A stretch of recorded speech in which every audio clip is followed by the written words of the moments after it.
You were at a wedding at a country church one Saturday. The bride and groom are friends of yours, the latest in a long line to tie the knot over the past couple of years. You're aware that almost identical scenes are being played out simultaneously around Britain. The service rattles by. The photographer, forbidden to use his flash during the service, fiddles with a long lens. The mother of the groom bats away a tear as the organist bashes out the recessional, and the married pair walk triumphantly through the beaming ranks of their friends.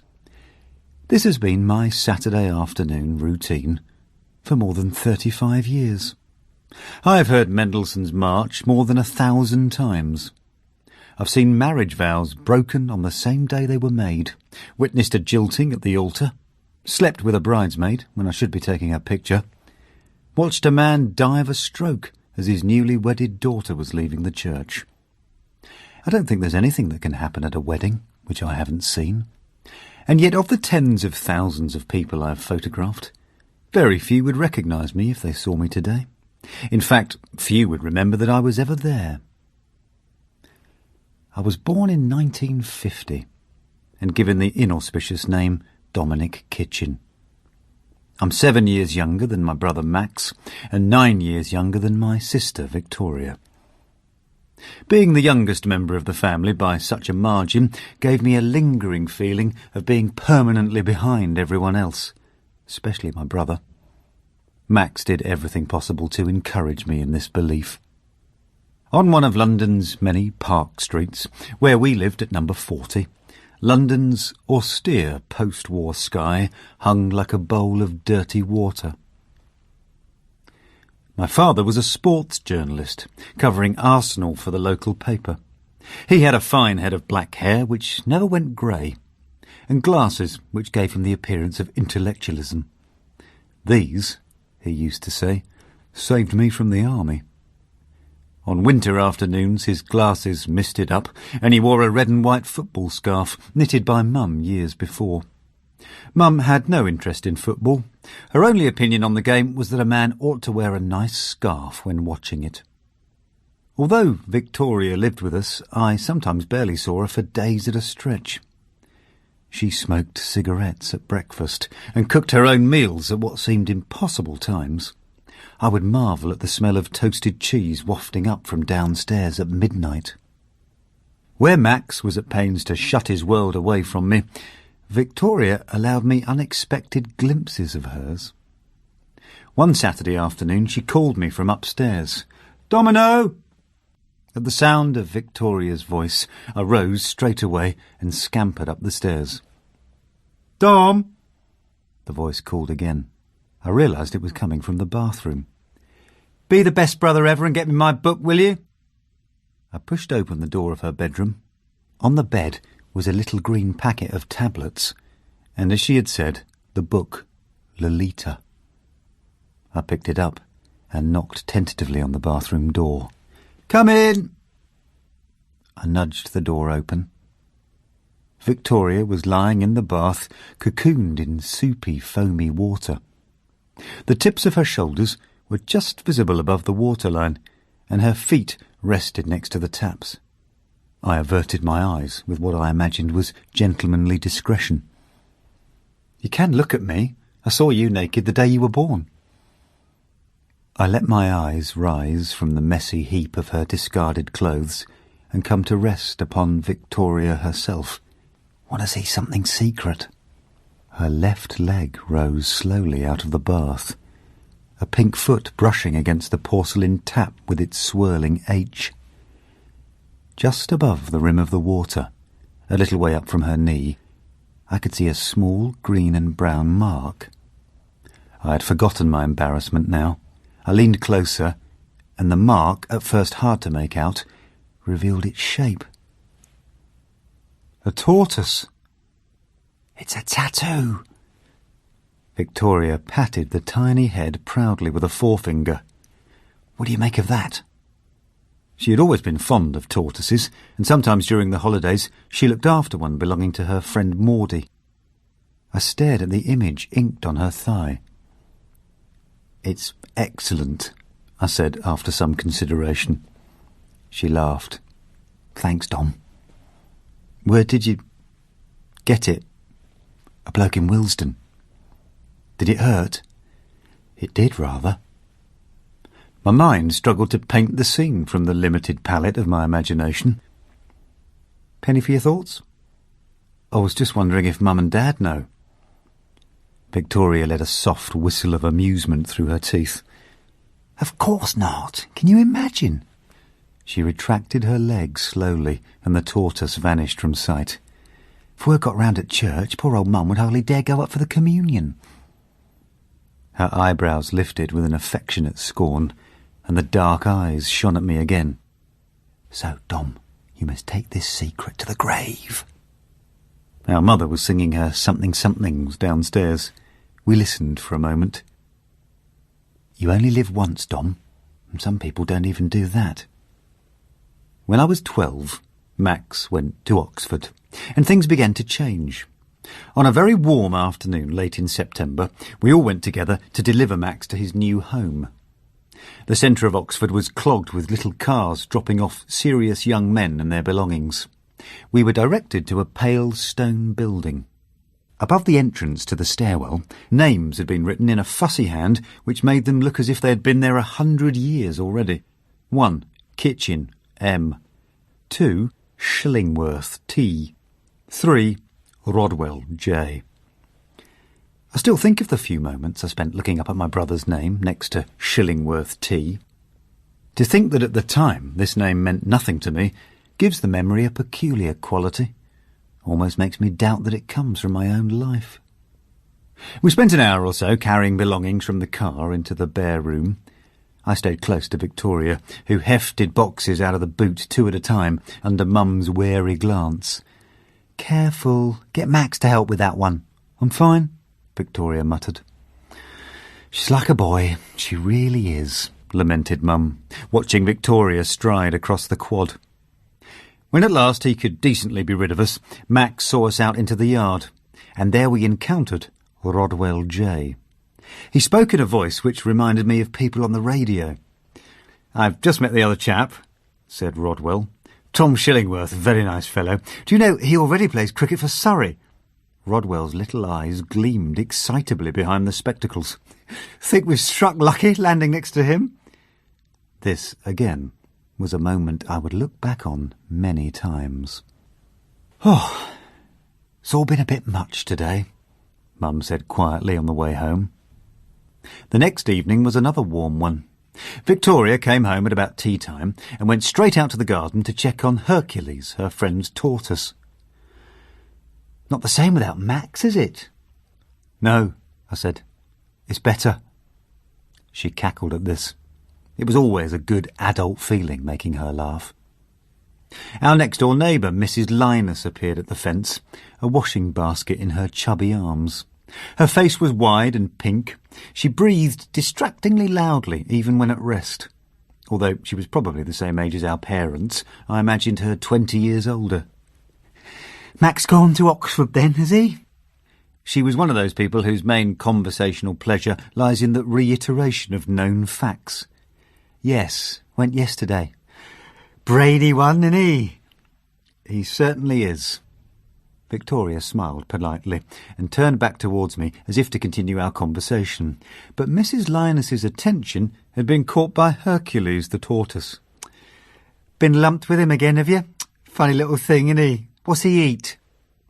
Victoria smiled with obvious effort. Oh, lettuce and so on. Hercules had now wandered halfway into the bag and was jerking his head around, trying to shake it off. Mrs. Linus cackled. Stupid little bugger, isn't he? That tortoise may be stupid, said Victoria, but he is likely to live to at least 100. He'll be here when you and I are long gone. That brought the conversation to a halt, but it was reanimated by the dashing figure of Mr. Linus, who appeared on the lawn wearing a white cap and a pair of sunglasses. Blimey, O'Reilly, Pat, going to be out here all bloody night? I was just saying about Max gone up to Oxford. Yeah, anyone would think he'd been knighted. But you're getting sick of the subject, eh? Oh, we've been sick of it for quite a while. Victoria replied breezily. Mr. Linus raised his cap to Victoria and put his hand on Mrs. Linus's arm. "We got to be going, love." We watched them go back across the lawn. He took her arm again and guided her inside. That was the last time we ever saw Mr. Linus. 3 days later, he left forever. It was weeks before Victoria and I found out, though, and even then only through corner shop gossip. "Dom, sensational news." She waited until dinner before confronting our parents. "Is it true that Mr. Linus has gone?" There was a pause. They looked at each other and set down their cutlery, as if by prior arrangement. "I believe it is," said Dad in the end, frowning at the boiled potatoes on his plate. "Why?" Dad shook his head. "We've no idea." "Are they getting divorced? You must have talked about it." "There's talking about it and there's sticking your nose in," said Mum. "We've been round to make sure Mrs. Linus is all right. We haven't been prying."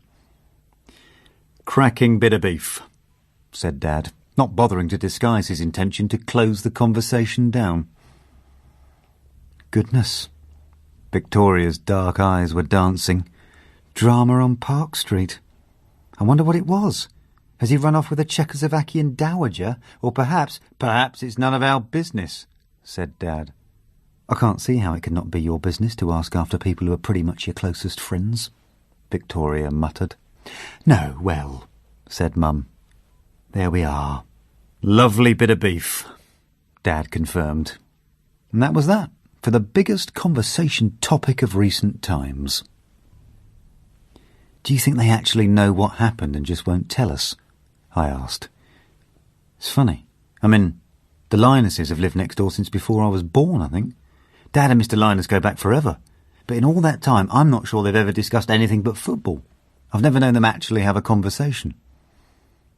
On the other hand, Victoria speculated, it could be that they just don't like discussing scandal at the dinner table.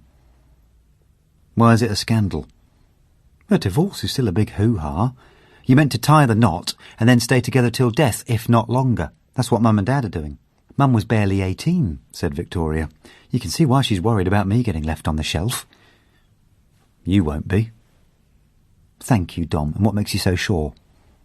Well, you're... I searched my brain for something I was sure would go down well. You're larger than life. She squawked at this. Larger than life? Well, that's exactly what every man is looking for. I sensed my compliment had misfired. Sorry. No, I'm charmed. Victoria grinned and ruffled my hair. I lay awake that night, listening to the low voices of my parents downstairs, wondering whether they were talking about the Linuses.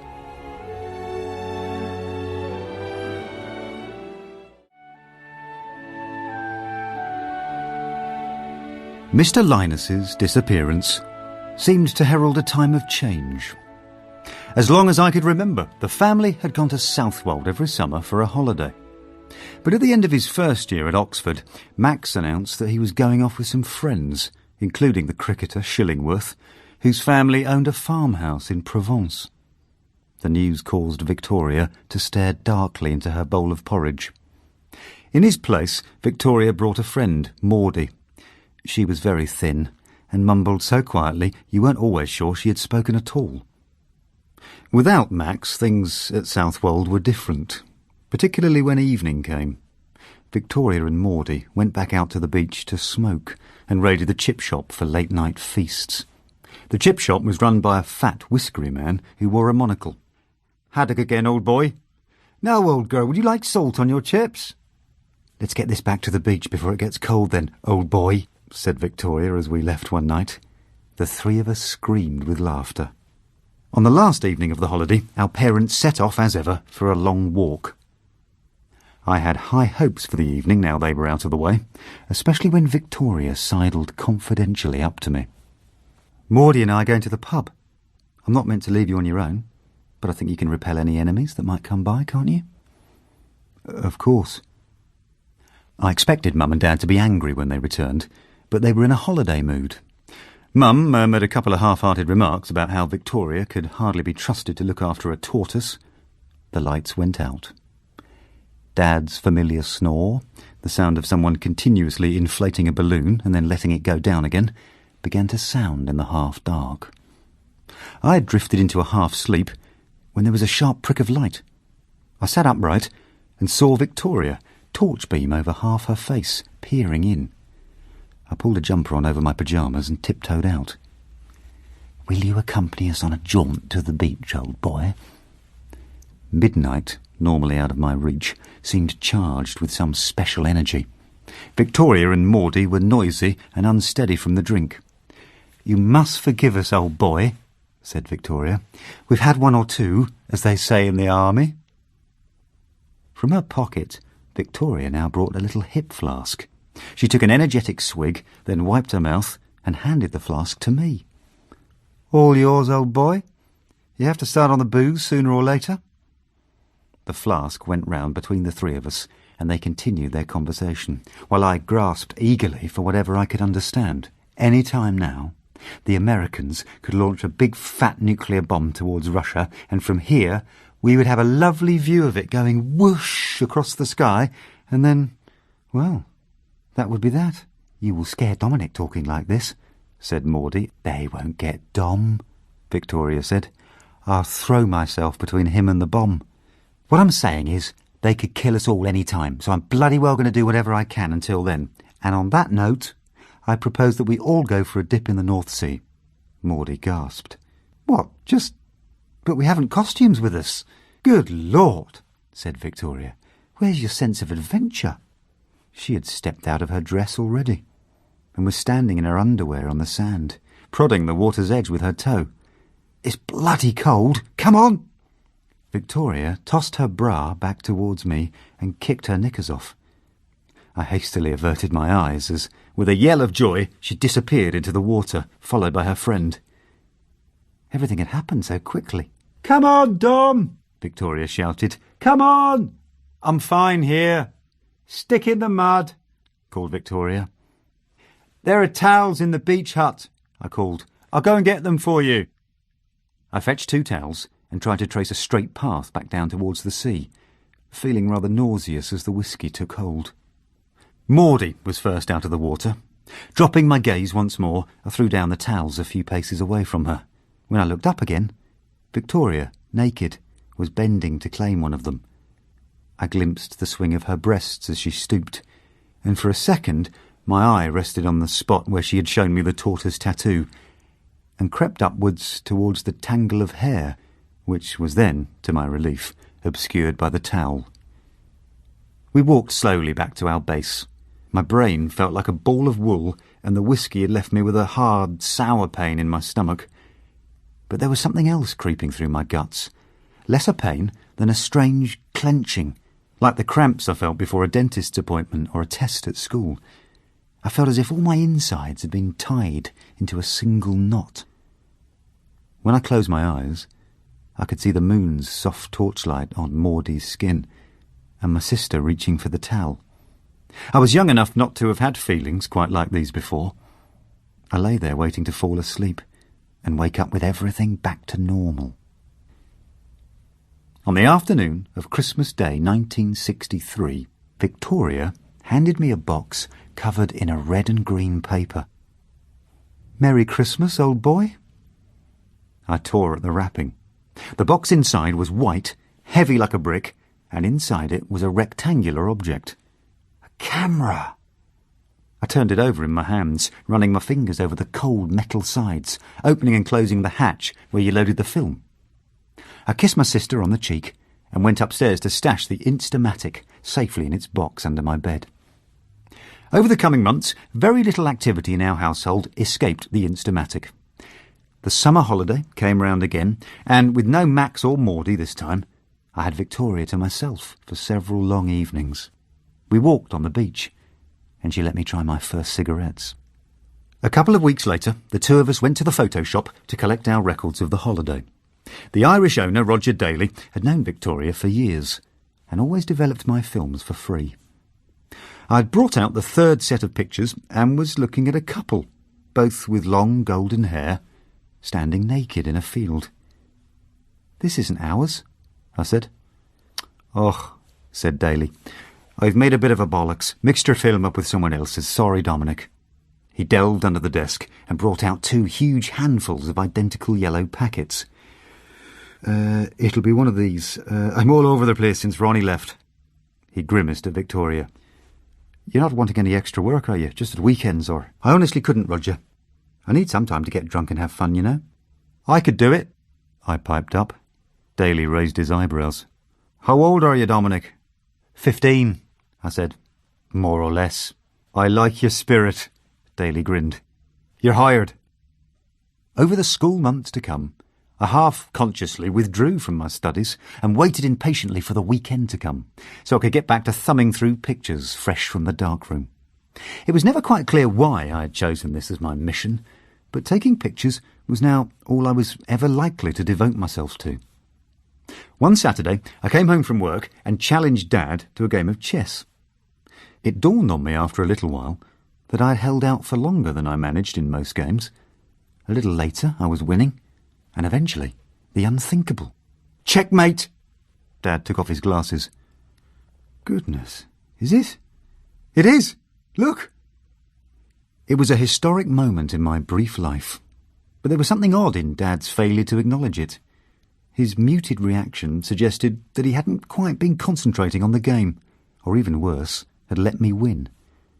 I went upstairs to report back to Victoria, but she had some news of her own. "Max has been promoted. He's got a big job now with his friend's dad." "The one he was at university with?" "Yeah. His old man runs some shifty company managing sports people. Max is going to be second in command. No doubt he'll make an enormous great success of it. We've been invited to a big party." "Am I going?" "You bloody well have to. I'm not spending all night with some ghastly cricketer and his snub-nosed parents without you."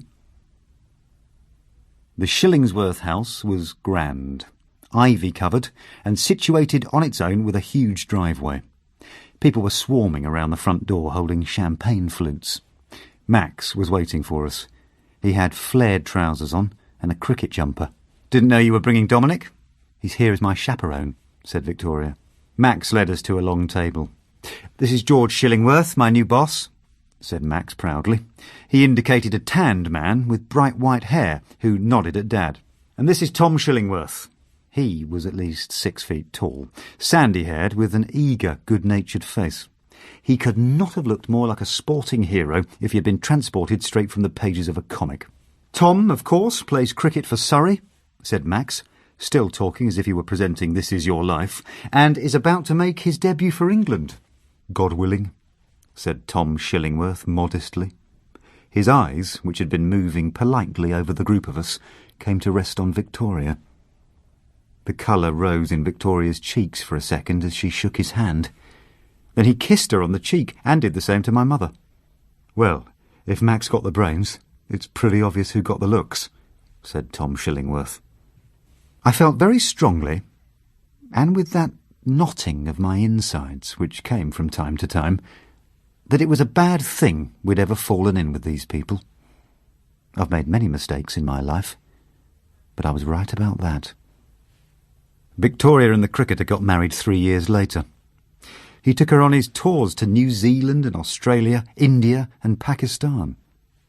I mooched around the empty-feeling house on Park Street, taking photographs and waiting for postcards to arrive from all corners of the globe. "Sir Dominic of London. Bought 6 hats today and ate a cheese only just smaller than my head. Hope you're keeping an eye on the parents while I swan around with my fiancée. I remain Victoria Kitchen, the future Mrs. S." Yes, she was in love all right. And although marriage was meant to be about joining 2 families together, it felt as if she were becoming part of the Shillingworths much faster than the cricketer was becoming one of us. At 1:45 on the wedding afternoon, I caught Victoria pacing behind the church in Marylebone. She was anxiously holding up her big lampshade of a dress to stop it trailing in the dry grass. "Oh boy, what are you doing here?" "Said I was going to take some snaps. What are you doing here? Aren't you meant to be late for the wedding?" "Collywobbles. Got the driver to drop me off." She wrinkled her nose. "I'm hungry. You haven't got any cheese by any chance?" Of course I haven't got any cheese. Do you think I carry cheese around in my pockets? I assume everyone does. I took a fag from my jacket pocket. Oh, you're the best brother ever. I lit it with a match and put it in her mouth. Why the collywobbles? Just all a bit much, isn't it, as Mum would say. I'm really only a kid, Donkins, like you. But now, a wife. You won't be just his wife, I said. You'll still be, what you are. What am I? You're larger than life. She beamed at the memory of this earnest phrase. Ah, yes. So what are you, anyway? Smaller than life? I think, I said after considering it, I'm about the same size as life. She laughed. The two of us stood in silence for a moment. Anyway, I ventured, feeling rather unequal to the conversational territory. You must, love him. Oh, I do, said Victoria. He's a wonderful man, and he makes me laugh ever so much, more than anyone. And he's so talented. She bit her lip, and I thought she was about to say something else.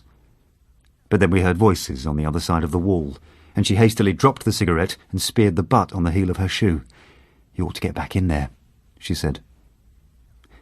It occurred to me, as I walked away, that it might be a long, long time before I got a few minutes alone with her again, that in only a couple of hours she would belong to someone else. In truth, of course, the transition had taken place some time before.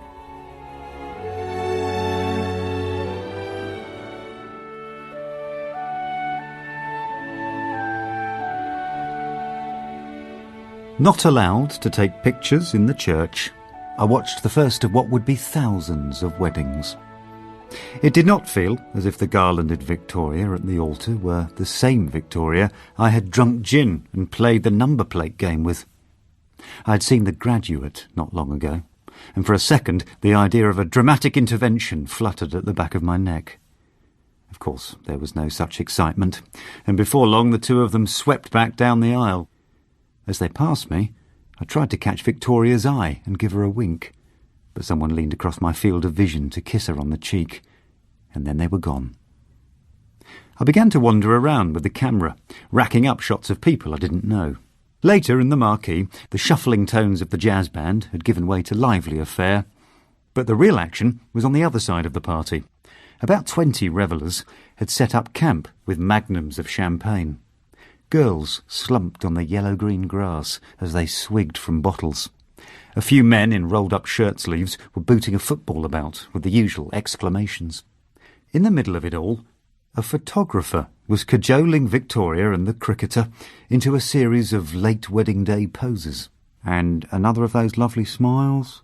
The football came to rest a few feet from the photographer. "Over here!" yelled someone, but he ignored the game altogether and bent over his tripod again.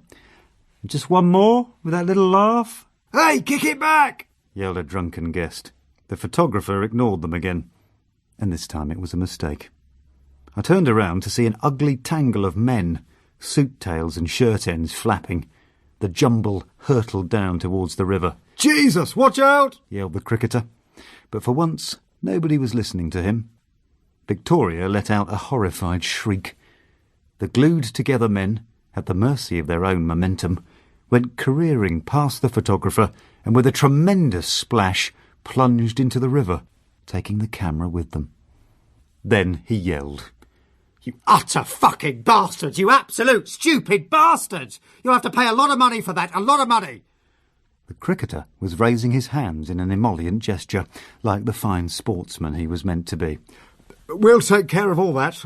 "Well, I don't know who's going to sort out your pictures," snapped the photographer. "Those are gone, sir." He cocked a thumb towards the river. "Those are bloody well gone." Victoria bit her lip. "I've got some good ones," I said, so quietly that nobody heard it, but with a rising feeling of triumph. Daly developed my films, enlarged about a dozen shots, and had his assistant Lauren arrange them in a hide-bound album with patterns of psychedelic hearts and jagged suns fringing the pages. He gave it to Victoria and the cricketer as a gift. Then he waited for the orders to come in. The quality of the pictures was nothing special, but since people had thought there were no pictures at all, they were received like masterworks. Daly had long been photographing weddings as a sideline to his main business, but this was the moment he realised fully how lucrative it could be. I left school and began a night school course in advanced photography, worked full-time in the shop, and within the year would be Daly's business partner. Daly and I did a couple of weddings every weekend, and sometimes even midweek. Albums, enlargements, duplicate sets. Sometimes I went alone in my new Ford Capri, and then I would stay late, dance, and perhaps steal a fumble with someone in a hotel room or car park. Saturdays blurred into one long, heady party. I enjoyed the ceremonies, which I could now follow word for word in my head. I enjoyed the rampaging hormones of the reception even more. It was hard to believe that I'd depended so heavily upon Victoria for my understanding of the opposite sex. For the first time ever, I found I didn't really want to see Victoria, because it would mean seeing the cricketer. The trouble with rich, powerful people isn't merely that they always insist their way is the right way, but that they very often have a point. When Dad's 60th birthday came round, nobody quite knew how to celebrate it. But old man Shillingworth had a plan. Why didn't we come round to the mansion for dinner? Victoria and Max loved the idea, of course, and so we piled into the old Fiat as a family for the first time in years. Given that the dinner was meant to be in Dad's honour, he was hardly involved in the conversation, which was not really a conversation, but a monologue delivered by old man Shillingworth. And that is why women, I heard him say around 9 o'clock, should be realistic about what they can achieve. They weren't designed to do the same things as men, any more than dogs were meant to fly aeroplanes. I thought Victoria would surely intervene, but when I looked up hopefully, I saw that her eyes were on the door. "Where's Dad?" He had excused himself some 20 minutes ago. I'm sure everything is all right," said Mum awkwardly. "He's probably got lost," said Max. "This is the sort of house people do get lost in." Victoria still looked anxious. "I might just go and call to see if he's all right." "I'll come," I said quickly. "Where do you think he might—" But Victoria had already paused by a huge picture window at the halfway point of the staircase. Shit. She pointed out into the dark garden. Between the dots of fuzzy light reflected in the window, our father could be seen standing motionless between two towering conifers. "Come on, old boy." When we got close to Dad, he was standing quite still, gazing up into the cloudy night sky. Victoria gently advanced towards him and put an arm around his shoulders. "What on earth are you doing out here?" "Well, the fact is, it's hard to say, really." In the dusk, I caught for a second a liquid fear in Victoria's eyes. They widened and moistened momentarily in a way I had never seen before. "Righto, well, it's getting chilly. Let's get you inside." We arrived back in the banquet room to an ironic welcome from old man Shillingworth. "Fancied a spin in the garden, did you, Harry?" "Very pleasant. Breath of fresh air," said my father softly. Our mother couldn't look at him as he sat down beside her. I couldn't be sure if we were all discovering at the same time that something was wrong with Dad, or if everyone but me had known it all along. Shortly after, our mother rose with strained dignity. "This has been a really lovely evening, but Harry and I had better be going." "Oh, no, stay longer," Shillingworth urged. "No, we really ought to go," she said firmly. "You don't have to come home with us. You children should stay and have fun." "Maybe," said Max, uncharacteristically hesitant, "maybe we should stay and give Mum and Dad a bit of peace. Let them enjoy the last bit of the birthday together." Victoria looked at me. I suddenly knew that I desperately did not want to be back in the car, chugging in silence back to our little house. "It might be fun to stay," I mumbled. I felt for a second as if I were betraying my parents, but the look on Mum's drawn face was now unmistakably one of relief. Between them, Max and Victoria somehow made the old man understand that we would like to be alone, and we retired to a magnificent library. We sat in leather armchairs. Max pensively filled our glasses with claret. Victoria took a long gulp of her wine. "So," she said, "is he ill?" "There may not be anything as dramatic as that," said Max quickly. "He's always been a bit eccentric." "Not like that. He was always vague, but this is different." "Dominic, you've been living there? Has he been doing this sort of thing a lot?" Not really. I mean, the thing is, although I do live there, I don't necessarily really see them all that much." "But Mum must have said something." "Mum never says anything," I pointed out. "Mum never will say anything," Victoria agreed. "You know what she's like. That's how she was brought up. That's our family. That's how people like us—" Max interrupted her. "Would you mind awfully, just once, having a conversation without making everything into some sort of flimsy point about society?" "I'm just trying to work out," said Victoria in an unusually high, wavering voice, "how it is that if there is some problem, we've let this develop in front of us." "In front of us?" echoed Max. "It's hardly been in front of you, has it? You've been swanning all around the world for the past 3 or 4 years. I'm surprised you can remember where they live." "Oh, and you've been a model son, I suppose," snapped Victoria. "Call the parents every night, do you? Check up on them?" "It's a fair point," I said. "She's been in Australia. You're only up the road." "Ah, the runt of the litter joins in," spat Max. "Max!" Victoria warned. "Well, for heaven's sake. So you've been actually living in their house, and yet it's everyone else's fault." "It's all our fault!" screamed Victoria. Max hissed at her. "Keep your bloody voice down!" There was a long silence. Max rose to his feet. "I don't think we're going to agree on this for now. So I'm going to have a bath, and then I'm going to bed. And I strongly suggest you do the same. Good night." Victoria and I sat, not looking at one another, for some minutes. The heavy hands of a clock were shunting themselves around the hour. Clunk, clunk. Clunk, clunk. It was nearly midnight. Eventually Victoria refilled our glasses. I could see that her hand was shaking. "Do you want me to do that, old girl?" She smiled weakly. "You shouldn't even be drinking. You're a mere boy." "I'm 22. "I suppose you are." "Come here." I patted the armchair, and she came and sat at the foot of it. It was exhilarating to be taking the lead for once. I put my hands on her shoulders. She leaned her head back against my knees. "He was right, she said in the end, still facing away from me, out at the plushly appointed room. "What?" "He's right. I haven't been here. I have just been gallivanting around the world." "Of course you have.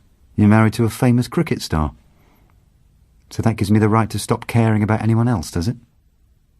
"You haven't done that." I put my hand on her head. "Dad will be okay.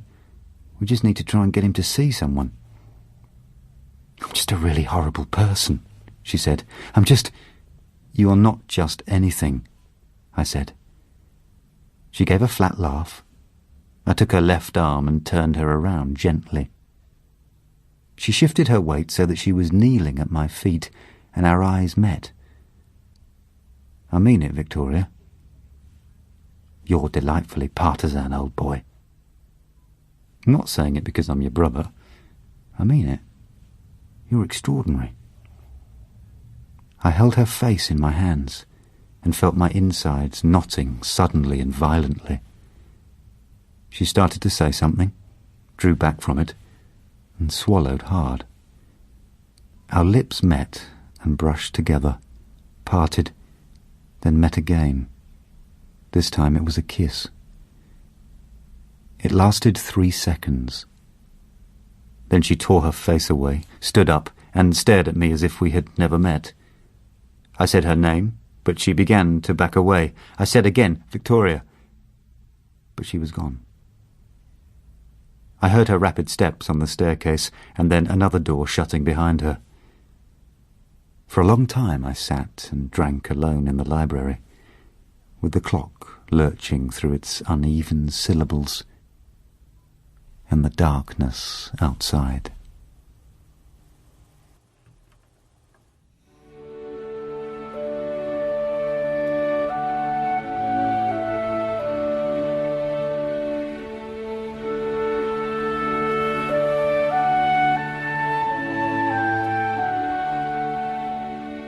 I didn't see Victoria again until months after the incident we never discussed. She spent Christmas Day with us, the cricketer in tow, impeccably respectful as usual of our modest home, and we got through Boxing Day at the Shillingworth Palace. I only spoke to her once that whole day. I found myself drawn for some reason to the trophy room. The vulgarity of it all was as compelling as usual, and I stood for a few moments taking in the scene. I slunk out of the room, thinking nobody would see, but there, outside the door, was my sister. "Oh, boy! Snaffling a few things?" "Of course not." I was joking, Dom. You could just hear the clunk-clunk in the room just along the hall where it had happened. Both of us pretended not to notice. "Been a tolerable enough day, hasn't it?" said Victoria, who was wearing a red and green party hat garlanded with sprigs of holly. "Not bad. Bet it's warmer in Australia, though. Rather unfestive. Better off here at Christmas. But better off there the rest of the time," I chided. "Well, it is nice.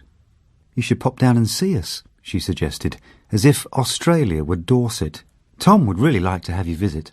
It all comes back to him, I thought. I hated us for talking like this, like teachers at a staff Christmas party. The cricketer appeared in the hall, and behind him Max, in a horrible new brown suede jacket. Max had a cricket bat in his hand and a screwed-up ball of wrapping paper. The three of them started to play a mock game of cricket. I found a room to disappear to and waited till it was time to leave. The following March, on the weekend before St. Patrick's Day, Daly and I drove to a wedding in Somerset. It was an Irish friend of his, getting hitched to a girl from Wells. Daly was wearing a grey suit which looked as if it had last seen service sometime during the war, and a preposterous hat like a baker's cap with the Irish flag flying from its middle. Daly broke into cockles and mussels as we hit the motorway. "You are going to take that hat off before we get there, aren't you?"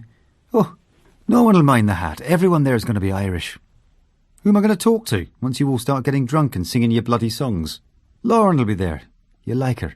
"She's not Irish. She's American." "Who?" "Lauren, the girl who makes our albums." This was a rare occasion on which I was allowed to take pictures during the entire service. The jolly modernity of proceedings was maintained by the vicar, whose sermon was short and contained a reference to Top of the Pops. The bride and groom made their vows and signed the register, then turned around into a hail of applause and cheering. My camera was following the couple through the forest of back-slapping hands when a heavy thud sounded behind me. Somebody shrieked, "Help! Help!" It was the father of the bride. He'd collapsed in the front row. Before long, the ambulance sounded ominously outside, and two paramedics strapped him to an orange stretcher with an oxygen mask clamped to his mouth. At the hotel, the tables had been laid out with a buffet, and the champagne was ready in silver buckets. By the time we arrived, most of the guests were already there. The food sat untouched. The bride and groom had gone to the hospital. Eventually Daly came in, his face a little flushed, and tapped one of the microphones. "Ladies and gentlemen, I'm afraid I have to pass on bad news. Roy, Mr. Langbourne, I'm afraid he died in the ambulance." I went out for some air, smoked a couple of cigarettes, drank a bottle of beer in the car park, and was waiting for the lift to take me up to my room when I heard a strange sobbing. The sound was coming from the lift, and the person responsible for it was descending towards me. I waited as it clanked to the ground. There was a longish pause before the doors juddered apart. In the lift stood a blonde woman about the same age as me. Her face was red, her nose streaming. At the sight of me, she gave a helpless splutter. God, sorry. She lowered her face and tried to walk past me, but on instinct I took her lightly by the arm. "Who are you?" she asked. I caught the spike of an American accent. "I'm nobody. I'm a photographer." She reached for a handkerchief with an embroidered L at the corner, and I had a recollection. "Are you Lauren?" She dabbed her nose and looked up. "Yeah." "I'm Dominic. I work with Roger Daly. You do our photo albums." "Oh, all right. It would be good to meet you, but it's actually embarrassing." "Don't be embarrassed. I think you should blow your nose properly, rather than pressing it like that." She blew her nose hard and gave a rueful smile at the noise. "There goes the last of my pride. I was meant to be staying with friends tonight. They're all at the hospital now. I just got upset, and it's just so awful that he died, and anyhow, basically I just got myself upset." "You're being unduly hard on yourself," I heard myself say. She was so beautiful. I realised that I was shaking slightly. "Why don't we get a drink?" I suggested. "I can't go anywhere looking like this." "You look fine. Great, in fact." She snorted. "This is probably the worst I've looked in my life." "Well, I'm looking forward to seeing you when you do look good, then." This was pretty naff, but she favoured me this time with a sensational smile. "Thank you." "Here's my room key. Why don't you go up and use my room to get yourself sorted out?" She laughed, a very light, pretty laugh. Her accent and the brisk way she picked out her words made me feel I'd been transported into some Woody Allen movie. It seems true to say that everything that was to happen between Lauren and me was written in those few moments outside the lift. I had met the second of the three women I would love the most in my life. At midnight, I met Daly in the hotel bar. "Strange day," said Daly, nodding to the barman to refill his shot glass almost immediately. "What did you get up to all evening?" "Well, actually, I was falling in love." "Ah, anyone I'd know?" "Lauren?" Daly smiled and gave a slow nod. "Makes sense." She'd grown up in Vermont and New York City with an American father and Irish mother in a quietly unhappy household. The parents split up when she was 12, and her mother brought her to England. I was always grateful to have met Lauren in spring. Summer was a great time to be hurtling ever deeper into love. There were barbecues and open-air concerts at Alexandra Palace, like the ones Victoria used to go to. They set up a drive-in cinema in Regent's Park, and Lauren, thrillingly prone to blasts of emotion, wept a barrel of tears into my shoulder when two forgettable sweethearts were parted by war. She expertly cut a jagged mouth into a pumpkin. I took her to a damp firework display in Alexandra Park, and before long she was glancing nervously at the Christmas lights on Regent Street. "Don't you like Christmas?" "Sure, I like it." "Well, why don't you come to mine?" "Because if there's one thing Mum would find more disappointing than my presence, it's my absence." "Come to my folks on Christmas Day, then, and you can see her on Boxing Day." As boys hawked the last of their felled trees outside the garage, and Daly's butcher friends took the final turkey orders, I wondered what I was getting her into. The cricketer and his little gang, Max, Victoria, Max's latest powdered girlfriend, were out in Australia for some match or other, so it would only be us and my parents. But when we arrived on Christmas Eve, Mum and Dad appeared to have raised their game. A tall, wide tree confronted us in the hall. Baubles and party lights had been hung in my room, where there was a camp bed for Lauren. Daly dropped in wearing a pair of reindeer antlers. He was well-oiled already, and proposed 4 or 5 toasts. "To Kitchen and the future Mrs. Kitchen." "Shut up, Daly." "He's only saying what we're all thinking," said Dad, a glass of punch in his hand. "You could hardly have met a lovelier lady, Dominic." The doorbell rang several times. "Carol singers!" A group of singers immediately launched into God Rest Ye Merry Gentlemen, and Lauren squealed with glee. Mrs. Linus, her face holly-red and creased in the search for breath, led the singing in a voice that overwhelmed all but one of her team. A solitary singer at the back of the group matched her for volume until the carol came squealing to an unholy climax, and I saw a figure utterly familiar to me, yet so unexpected these days that I had to catch my breath. "Victoria!" She laughed. "Oh boy! Thought you'd never spot me!" I fought my way through to meet her, and Victoria kissed me on the cheek in the doorway. "What the hell are you doing here?" "I decided to pop back for Christmas. Awfully dull out there. Too much cricket. Compliments of the season." Victoria's arm was still around my shoulders when I glanced back to see Lauren watching nonplussed. "Victoria," I said, This is Lauren." The two of them greeted each other and stood in an awkward embrace, and a look passed between them which I had seen countless women exchange at weddings. A look of instant appraisal. "How did you get home?" asked Dad. "We would have picked you up from the station if you—" "I cabbed it from Heathrow. Easier all round." "Don't worry, I'm rich," cried Victoria. "Someone put the kettle on." She went galloping up the stairs, and I heard a thud and creak of springs as she heaved her suitcase onto the bed. Lauren and I stood in the pocket of cold by the door. "Why does she call you old boy?" Lauren murmured. "It's just a sort of tradition," I said. "Everyone seems pretty excited to see her." "Oh, she's just larger than life." "She's very attractive." I thought briefly and involuntarily of the tortoise tattoo and tore my thoughts away from it. "No one's more attractive than you, Lauren. You don't have to say things like that." "I'm saying it because it's true. And I'm proud you're here. I want to show you off."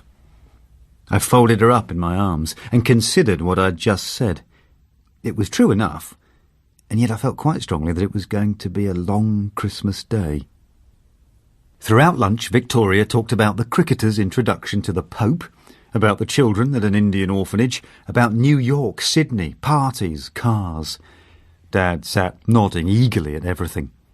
Mum bustled to and fro with heaped trays and plates. Lauren bent instinctively to smell the slice of Christmas pudding, and Victoria gave her a wary look as if suspecting her of rudeness. "She always does that with food," I explained. "It's kind of a habit," said Lauren, staring at her plate.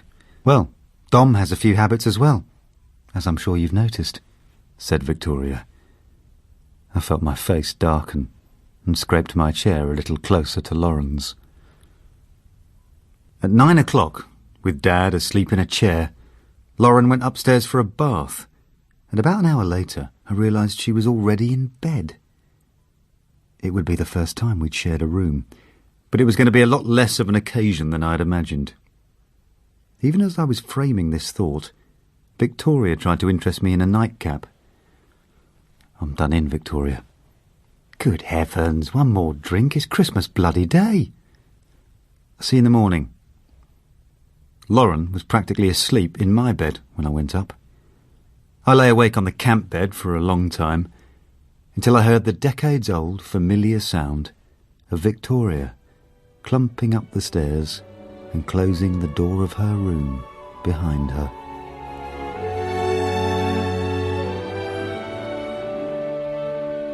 Lauren caught the train to Cornwall the next morning. I went home intending to get some lunch and then go out somewhere with my camera. When I came in, Victoria was gouging chunks out of a huge camembert. "Glad you're back, Dom. Mum wants to talk to us." There was an edge to her voice, even filtered through a layer of cheese. "When has Mum ever wanted to talk to us? I mean, about a specific thing." "Exactly." Our mother came in from a walk and ushered us out into the garden. "It's ever so nice to have 2 of my 3 children back for Christmas." "You know, I began. "What did you want to talk to us about?" asked Victoria. "I just wanted... well, it's to do with Dad," she said. "He's not reporting on the football today, or very much recently." "What do you mean, very much?" asked Victoria. "Well, he does more administrative things, less of the actual writing." Victoria was staring hard at our mother. "Why?" There's nothing wrong with him, Victoria. He's just he gets a bit vague. Victoria tossed her head impatiently. My God, this comes up every time and nobody does a damn thing about it. I've been saying this for years. He needs to see a doctor, Mum. I'll take him tomorrow or whenever they open. Don't have to do that, said Mum so quietly I barely heard it. I do have to do it because he won't do it himself and you won't do it and no one talks about a fucking thing in this house. Please, I'll take him. Her voice was shaking. I'll take him to the doctor. Victoria stole around beside her and took her hand, squeezing it gently. It's all right, Mum. The other day, she continued, I was just in here singing along to the wireless, not really concentrating, and he came in suddenly and said, Why do you never know the words, you silly... She mouthed the word, bitch. Why do you always sing something, something, this and that, you silly... She waved her hands in a small, hopeless gesture. He's my best friend, On the day before New Year's Eve, we went to the doctor's in Muswell Hill. Dad came out, smiling blithely, as though he had been visiting an old friend. Mum's smile was a pained one, and I felt my heart slide into my stomach, exactly as it had on Boxing Day. In the car, she summarised the situation. Dr. Etherington suspected that Dad was in the early stages of dementia. So what do you do about it? Can it just go away or get better? It can, said Mum, in a tone designed to end the conversation. Or it can take a very long time to become serious, said Dad, turning around to peer jovially at us.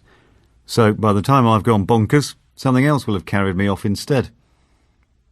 Well, fingers crossed for something else to carry you off then, said Victoria. It was a bold joke, even for her, and everyone, Mum included, burst out laughing. The short afternoon was ebbing away, and I was about to walk to the phone box so I could call Lauren in private, when Victoria cornered me in the hall. Dom, let's go somewhere. What? Just for the evening. I can't stand it here with all this trying to be cool about Dad. It's exhausting. Thought you'd be seeing your friends tonight or something. There's no one around, said Victoria. She swallowed. I never was as popular as you probably thought at the time. I would just love to spend a bit of time with you. Where would we go? Victoria's eyes sparked for a second. We could go to Southwold. I imagined visiting the old beach hut, listening to the sea in the dark. Go on then. Victoria whooped in excitement. We browsed a couple of unpromising B&Bs before coming to the Swan, then walked down towards the sea.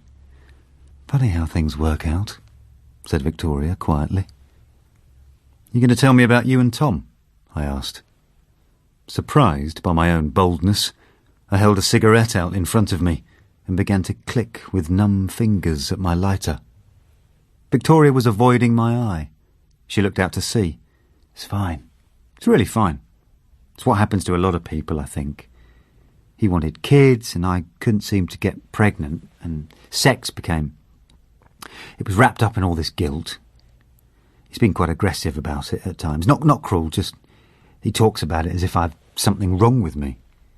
Which puts me off more, of course, and it's just died away a bit. Sorry, you don't need to hear this. I do need to hear it, I persevered. Because it's you. Victoria took the lighter and prodded it into life with an expert thumb. You smoke that one, I goaded, and give one to me. She shook her head. Seriously, I need to give it up. Tom's forever lecturing me. Sounds like you have more respect for Tom's opinions than your own. Victoria raised her eyebrows. God, you really do hate him, don't you? I don't hate him, I said, my face suddenly warm. I just feel like you shouldn't be trying to keep anyone else happy. Dom, pretty much everyone in the world does everything to keep someone else happy. That, I said, is the least Victoria Kitchen thing I've ever heard. I'm not Victoria Kitchen anymore, am I? Obviously not. She stared at me, then turned and walked rapidly back up the beach. I struggled to keep pace with her, my feet sinking into the softer sand as we reached the top. Victoria, hey, I'm sorry. We had stopped next to the old beach hut. On a whim, she tried the door, but it was locked. Both slightly out of breath, we turned and surveyed the scene. There was nobody anywhere. Down the path, the caravan park where we used to stay would be deserted too on this strange night of the year. Sorry. Give me the fag, she said, her eyes hard. You don't have to smoke it, just to She snatched the cigarette and smoked the remainder with aplomb, taking an in-breath which seemed to last a whole minute, and then sending a spiral of smoke up into the cold air. You didn't have to do that. I'm prepared to smoke just one fag, she said, to prove my worth to you. This made me cough. It felt as if our natural hierarchy had been inverted. I just think, I said. Well, you said it yourself. You only live once. Some people not even that. She smiled, and then shivered as the wind surged up and rattled the doors of the huts. Instinctively, I grabbed her and held her close. She smelled of gin and chips, peaches and cigarettes. Come on, let's get back. The man behind the desk was asleep. The clock above him showed midnight. Victoria went into the bathroom. There was a double bed and a single. I lay on the bigger one, looking up at the ceiling's gnarled beams. The bathroom door was pushed open. Victoria was in her nightie, a towel tucked under her arm. I rolled onto my side to avoid seeing her. Excuse my semi-nakedness. I see you've commandeered the double bed. She sat on the edge of the bed and rummaged in her case. Budge up. I glimpsed through the fluttering folds of her nightie, the tortoise tattoo, the green and brown, somewhat dulled by the years. Her eye followed mine, and for a moment we both stared at the small motif on her thigh. He's a bit smaller than I remember. I think you'll find that it's my thighs are a bit fatter than you remember, said Victoria. She settled back against the pillows and pulled the cover over us. It's bloody freezing. You're not going to banish me to the other bed, are you? I grunted and moved as far away from her as I could. We lay there, side by side, like an old couple, not touching. I was conscious of nothing but that familiar knot, and the attempt to deny that it was there, which felt as if it were consuming every ounce of effort in my body. You all right, Domino? Oh, I'm fine. Do you not want me in here with you? It's fine. Her foot brushed comfortingly against mine. Had she somehow forgotten what happened in the Shillingworth's library that night? Just tired, and I was thinking about Dad, and I've had too much to drink. Her arm settled around my back, and we lay there in the dark. Victoria fell asleep. Her shallow breaths tickled like a light wind at my back, and her arm still lay round me. Eventually, the last morning of 1975 would settle over the still streets outside. Victoria would disappear once more, perhaps for months or the whole year, and I would try even harder than ever to forget what I feared I felt for her. For the anniversary of our first meeting, I took Lauren to Paris. On the second night, we went to a restaurant on the Seine. The weather was warm, and the river with its low bridges melted artfully into the dusk. Lauren and I held hands across the table. It's been the most unbelievable year, thank you. Thank you. Thanks for being in that lift. Thanks for not running away when I came out looking like a mad witch. There was a disturbance at the table to our right. A man was on one knee, the woman was in tears. It was a successful proposal. The man sprang to his feet, and the two of them shared a long kiss. Lucky girl, murmured Lauren. I took a gulp of velvety red, looked at Lauren's face, saw the past year of bliss as if it had all occurred on a single day, and felt caught up in an unstoppable tide. I dropped onto one knee. I'm not being outdone, I said. Lauren, will you marry me? She gaped at me. Are you serious? Marry me. Is it a horrible cliché "If I say I'm the happiest girl in the world," she whispered into my ear as we slunk back to the hotel along the river. "Were you planning it all along? I think I was planning it from the second you stepped out of the lift." We were married in October in my parents' church with a beaming Daly by my side as best man. There was a dinner. Daly rolled out a sparkling compendium of best man gags hoarded over the years, and a ceilidh band, friends of Lauren's mother, whirled everyone into a dance. I thudded between dancing groups, whiskey in hand, being slapped on the back and having witticisms yelled in my ear. My hand was squeezed by people I hardly recognised.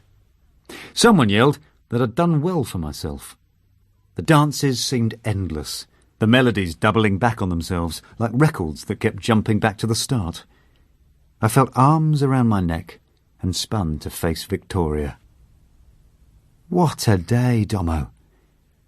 Her forehead was damp, and disarranged strands of hair poked from the brim of her hat. Her dress was green and gold and brown. "Yeah, what a day." She leaned in and kissed me on the lips. It must have seemed to everyone else a tipsy, innocent gesture between siblings. Victoria took a step back, and her eyes scorched mine with a look so full of emotion that I experienced it almost as a slap in the face. She turned and made her way through a crowd, which parted, as ever, in front of her. Then Daly took hold of my arm and dragged me back into a circle of jostling, perspiring dancers. The music began its gallop again. Lauren was by my side, and the preceding few moments, like all such moments with Victoria, might never have happened. On a balcony in Rome during the honeymoon, with traffic horns blaring below and an evening sky of blood orange, Lauren told me she was pregnant. After growing up feeling that I was always last to catch up with the ball, now I had planted both my feet solidly in the world. Whatever I might have felt that was not right, there would simply be no space for it anymore.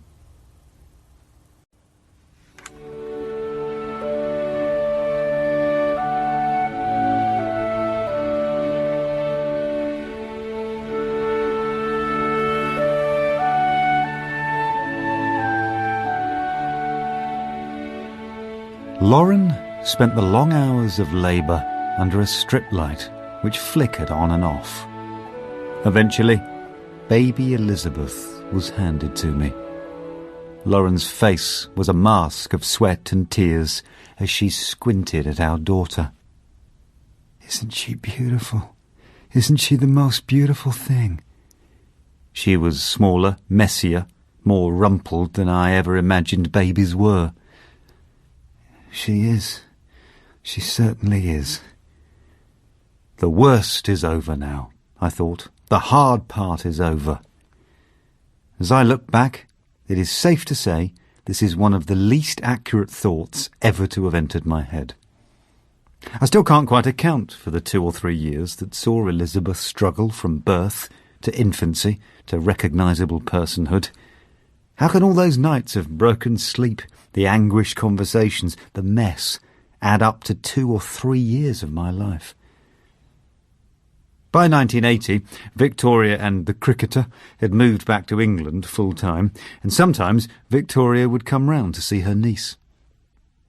On these occasions, Lauren would try to conceal her unsteady moods with a forced cheer, which I found almost more draining than its opposite. She laughed too loudly at everything, praised Victoria's appearance with compliments really meant as bitter remarks on her own misfortune. "Oh, it must be great to shop at places like that. Wow, I wish I had time to do my hair like that." Victoria would reply with counter-compliments about our cosy home, our beautiful daughter, which could not help sounding like consolation prizes.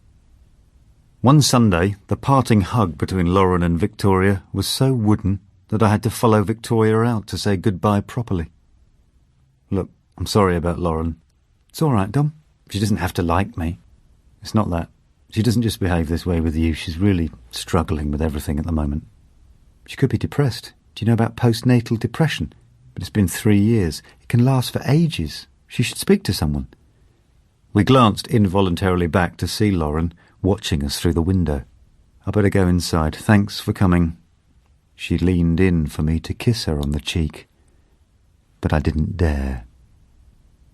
3 weeks later, I came back from a wedding. My heart was warming at the thought of Lauren. It was still early. Elizabeth might be asleep, and we could spend some quiet hours together. But she was waiting at the door, eyes glittering with outrage, a day-long grievance clenched in her jaw. "Welcome home, darling." "What's the matter?" "Oh, nothing. Nothing can be the matter, because it's to do with Victoria, and everyone loves Victoria, so if I take offence, I must be crazy." I tried to touch her, but she edged away. "What?" She produced a postcard, as if it were a dagger. "With love from the Isle of Wight." With clammy hands, I turned the postcard over and felt my frisking heart thud to a halt. "Was just thinking some more about Elle. Tom knows an amazing guy on Harley Street. Expensive, but I would think we could pull some strings. Think about it. Just want to help. V. Kiss, kiss." I looked between the card and Lauren's indignant face. "I'm sorry. She has no right to poke her nose in." "Obviously she thinks she has a right, because obviously someone has told her that I'm whining." "It's not a case of whining. Anyone can see you're unhappy." "Right. I'm unhappy because I live in a tiny little house with a screaming 3-year-old and a husband who's never there, so I must be as crazy as Sylvia fucking Plath. If Victoria says so, then why not?" "This is not about Victoria. I love you, and I don't want you to be miserable." She dropped her eyes, disarmed for a second. "Dominic, I'm not going to feel better about my life by spending money we don't have so someone can tell me to work through my issues." Elizabeth cried out in the nursery. Lauren turned and went, head bowed, to the door. Dad, who had been getting worse for some time, was examined by Dr. Etherington once more in early December. At the other end of a long Christmas, Max called us for a council of war at the Shillingworth mansion. I drove down there after a day taking pictures at a computing awards ceremony. Max and Victoria were drinking whisky side by side in their armchairs. Victoria reached for a glass and poured me a huge measure. "So, I've already been through this with Victoria. As we all know, Dad needs to be in full-time care. The other thing is we obviously need to keep an eye on Mum. This is going to be very tough for her." "Of course," I muttered. "Right, well, there's not a lot more to say. Let's finish this, shall we?" He sloshed out the whisky. "I did sort of have another motive for getting you both here." He wiped his mouth and broke into a wolfish grin. "Noni and I are getting married." Victoria clapped her hands. "Hooray! When?" "Pretty soon." "Can I help her choose the dress?" asked Victoria, grabbing his arm. "Can I decorate the venue?" "You'll be guest of honour for our sins." He coughed and glanced up at me. "And you and your wife are well and truly invited, of course?" "Well, I would think he'd be taking the photos," said Victoria. He cleared his throat. "Actually, a friend of Noni's is a bit of a snapper. She's sort of asked him if he's available." "One of those awkward things," Max conceded. "But Dominic, you're more than welcome to take a few of your own." "This is bollocks." Victoria's mouth was open. "Are you honestly telling me you're not going to get your own brother to take your wedding shots?" "It's fine," I said, "if he wants to get an amateur to do it." "Having seen you at work," said Max with his trademark grin, "I'm not entirely sure you should be calling someone else an amateur." Fury flooded my brain, and I shot to my feet. Victoria grabbed me by the arm. "Hey, calm down." "Don't tell me to fucking calm down." "Max, you're in the wrong," said Victoria. "Apologise." "I don't give a shit about taking your photos," I said. "There's not a lens wide enough for your girlfriend's teeth." Victoria bit her lip, trying to lock up a laugh, but it curled its way out of her mouth. "You should probably take that back, Dom." "Sorry," I said. "I meant there's not a lens wide enough for your fiancé's teeth." Victoria snorted and spluttered helplessly, and Max laid his glass down hard on the table. "I think I'll be off now," he said. "I'll get on the phone to the care home in the morning. Unless, Dominic, you'd like to do it so that you can be involved. Piss off, Max, said Victoria. We watched him leave the room and heard his footsteps in the hall. I overreacted, I said. I shouldn't be so sensitive. You've got every right. She came and sat on the arm of the chair. Anyway, his loss. You're a great photographer. You don't have to say that. You are. God, I should hire you to do pictures of me. You should see some of the hideous ones they print. Got a camera in the car? Victoria looked at me. I didn't mean now, necessarily. We could, though. I could just do some shots and see how they come out. She giggled. I've got a couple of outfits in the room upstairs. The room they keep for me. Victoria led us up the stairs to the room they kept for her. It was high-ceilinged, dominated by a 4-poster bed, which was immaculately made up and heaped with plump pillows. Victoria opened a huge oak wardrobe to reveal a rail of dangling dresses. She held out a deep blue cocktail dress. What about this? Bit short? Let's try it. She took a step away from me and began to undress. I turned and looked out of the window, breathing as steadily as I could. I heard a little sigh as a zip caught her fingers. Every part of me was tense. Against what I thought was my will, I turned around and looked at her. She stood in her black underwear against the ice-white walls. My eyes went to the fading tattoo, which was beginning to look like some minor blemish, and then were arrested by hers. She looked at me, amused. Impulsively, I took hold of the camera and snapped her. Ah, you were sizing me up for a photo. For a second I thought you were just staring at my breasts. Sorry, I don't know. I just wanted to look. It felt good to have said it. Victoria sat down on the bed. I stood, quite at a loss. Glancing between her and the camera, I waited for her to speak. I'm sorry, I said again. I shouldn't be seeing you like this, in this way. I don't know what you think of me. She wet her lips with her tongue and motioned me to pass her a cigarette.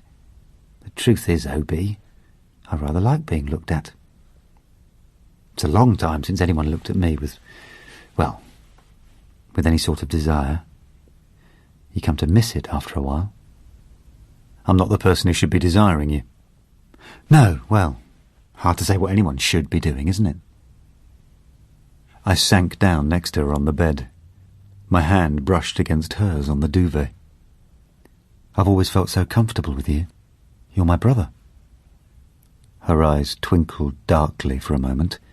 I never thought twice about, even when we kissed. In the library? Well, we were drunk, we were upset. I didn't think it mattered. And now? It's not as if we're ever going to do anything, she said in the end. We're brother and sister, for God's sake. I saw you naked the day you were born. As you've said before, so you still owe me one. Looking me in the eyes, she unfastened her bra and placed it on the bedspread as if it were an object of no importance. Her breasts, larger and heavier than I imagined, swung in front of my eyes. I caught my breath. I know, she said. I've let myself go. That's not what I was thinking. I wanted to touch her so desperately. I slid my hand across and rested it on her bare knee. My hand went out towards her. Then my heart froze as the Spanish maid Conchita knocked on the door, pushing it open as she did so. Shit, said Victoria. I leapt from the bed and threw myself against the door. Wait a minute, I shouted, shoving the door so that Conchita was thrown back out with it. Give us a minute. I'm doing some photographs, I said. He's got the camera set up just behind the door, Victoria called. You'll knock it over. Conchita muttered something in Spanish. Victoria had covered herself. Sorry about that, I called. Come in. I opened the door. She walked in, hand on hip, a duster poking out of the other hand. She looked hard at each of us. Just saying I finish now, she said. Us too, said Victoria with a pleasant smile. You were just leaving, weren't you, Dominic? I was, I muttered, and started to pack the handheld into the case. Conchita gave me one more look and went on her way. Victoria and I scarcely glanced at each other as I collected my things. We descended the staircase with unconvincing nonchalance and said goodbye in the grand doorway. She was going to stay the night. As for me, I had to return to my real life, as if that was the only world that existed, and what had transpired in the Shillingworth house had once again been a lurid dream.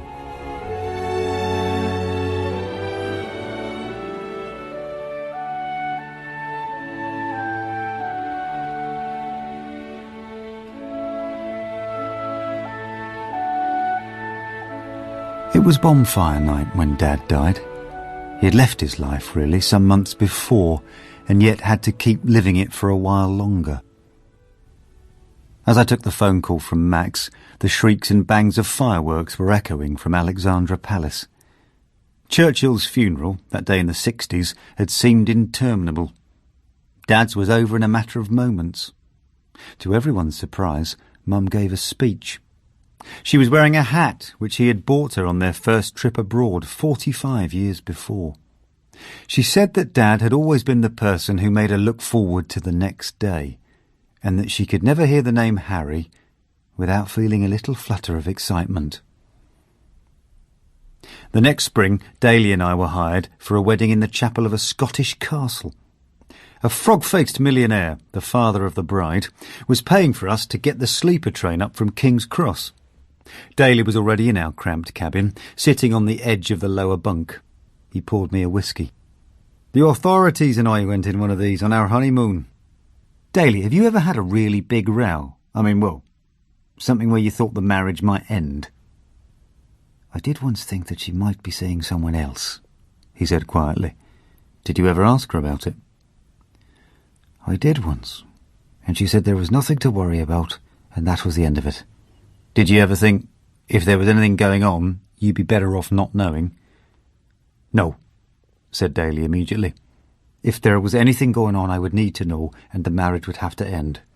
As I've said before, there are certain things you can't do. Our train glided on into the night. When I thought he was asleep, Daly suddenly said, You know, if there's anything you want to tell me, I'd not repeat it to anyone. I wouldn't be scared of you repeating it, I said. I'd be scared of your judgment. He laughed. My judgment? I'm not God, fortunately. But you do have high moral standards. It doesn't mean I think everyone should do as I say.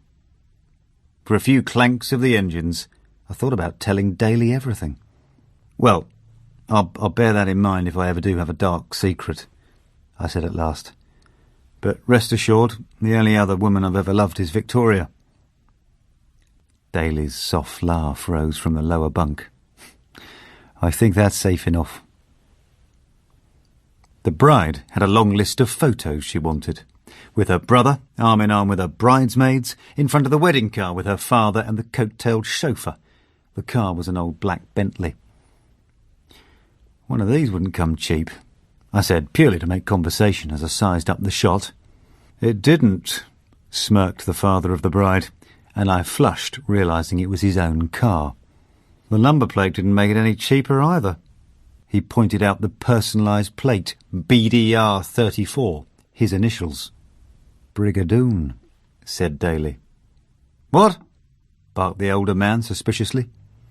The letters are in the wrong order, I said to Daly. And you can't have a proper noun. It's just a game, I explained to the car's owner. We try to form words from the... Bombardier, said a voice right behind me. I swung around and almost fell into my sister's arms. She was in an enormous black frock coat and a hat the shape of a fruit bowl. She looked like some eccentric aunt. What are you doing here? I'm a friend of the Ricketses, thanks to Tom's sterling work for Surrey, she said. Is Tom here? No, I'm on my own. The old man cleared his throat impatiently. Listen, I said, I'll catch up with you at the wedding breakfast. But we were seated at tables so far apart they could have been in different countries. During the speeches, the band had set up, and before long the guests were scurrying here and there, colliding, grabbing one another. Sweaty men took the arms of blushing teenage girls. Stockbrokers leered at minor aristocrats. Daly, who would no more join in with a dance than he would walk across a frozen lake, took care of the photographs. I edged my way out of the room and walked down the wide, echoing corridor until I could push open a door and feel cold air on my face. I got out a cigarette, searched my pockets in vain for a lighter. I'd left it on our table, I realised, and swore out loud. When I looked up, Victoria was standing over me, a lit match in her hand. Perhaps I can help. She perched down beside me. She was clad in an astonishing dress, scarlet and royal blue, low-cut and stopping at the knee. She caught my eye and grinned. Yep, totally inappropriate for a wedding, I agree, and for the season, and for life in general. Have you ever done anything that was appropriate? She gripped my arm suddenly. Speaking of which, let's get out of here. Well, where would we go? Victoria cocked her thumb. I stayed here last night. There's a pub round the corner. They do food. We've just had a wedding breakfast. It was pathetic, said Victoria. I want a great big chunk of meat covered in a blanket of cheese, she said. It was after midnight as we walked, arm in arm, back through the grounds of the castle. The celebrations were finally fizzling out in the hall. We walked along in silence for a moment. Where are you staying, old boy? I would like to use your bathroom. I sat on the bed, leaned back queasily against the many pillows, and tried to tell myself everything was quite all right. This is a lot nicer than mine, Victoria called from the bathroom. I could already hear water pouring into the tub. Don't mind if I have a bath, do you? And are we going to continue chatting through the door, or are you going to be a gentleman and come in here? All right, I said, and this, perhaps, was the moment when I resigned myself finally to having lost control of my life. All right, I'm coming. Victoria was already lounging in the bath, 1 foot on each tap. The water came up just above the level of her breasts. Her leg rose out of the water. She draped it over the edge of the bath. The green and brown of the tortoise had faded over 2 decades to a uniform sand yellow. I remember thinking it was the most shocking secret in the world, that tattoo, I said. At the time it was shocking. Victoria ran her wet hands over her face. That was as close as I got to being a rebel. The tattoo, a bit of bad sex, and being sick in the hall once with a hangover. And introducing me to booze. And introducing you to booze when you were, what, 12? 13? 13. I should probably have looked after you a bit better. I've told you, I said. You might as well do it while you can. How far does that philosophy extend, old boy? What do you mean, I asked. My heart was lashing against the walls of my chest. We looked at each other in silence. Victoria's brown eyes had an intensity I had never seen before, will perhaps never see again. She leaned forward, her breasts rising out of the water, and yanked the plug out. Get into bed, she said, standing up in front of me. I went into the bedroom, put out all the lights, and lay with my eyes shut, my brain a void. I felt her get into the bed next to me, her skin still damp. We don't have to do anything, she whispered, and we will never mention it again. It will never have happened. In the morning I will have gone, okay? I turned and took her in my arms.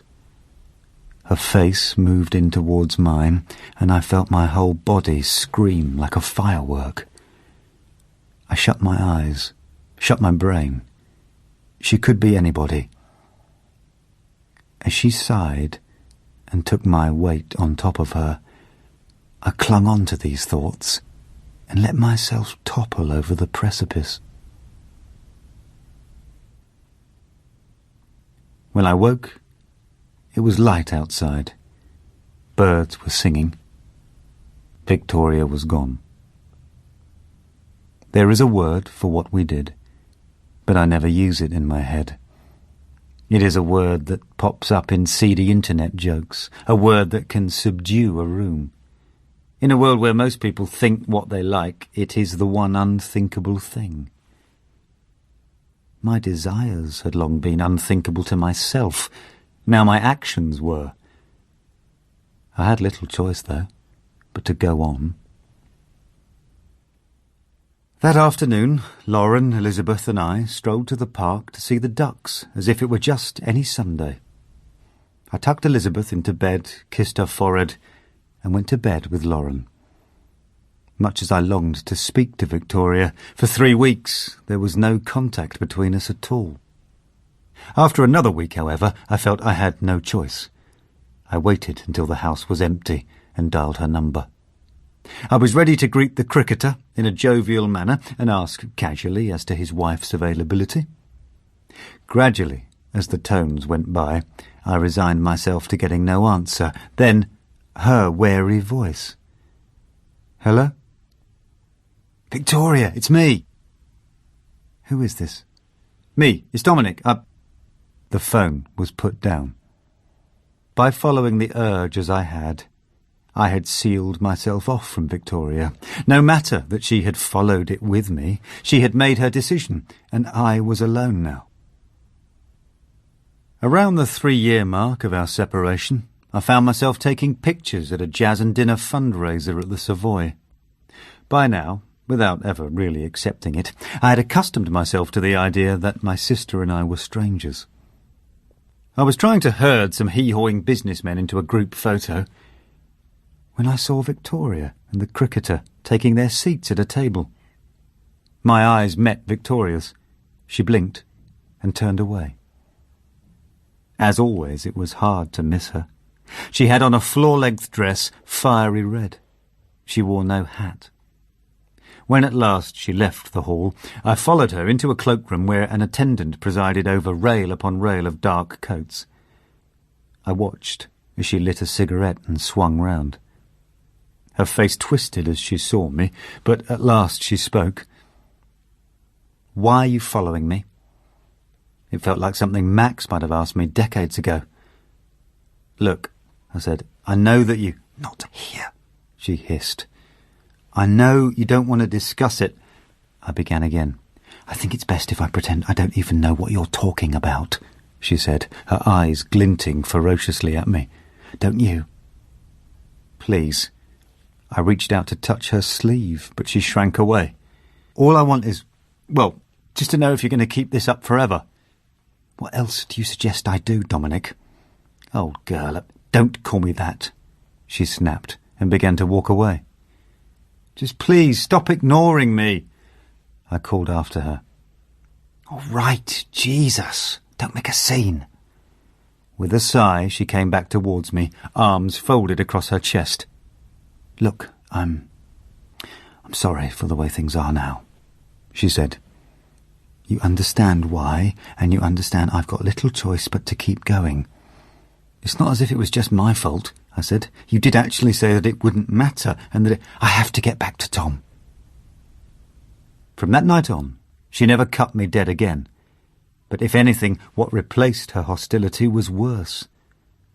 Grudging eye contact at family occasions, polite inquiries about Elizabeth, a formally phrased invitation to drinks at the Shillingworths. On and on through those years, I carried the knowledge that I had lost my favourite person and could never dream of telling anyone.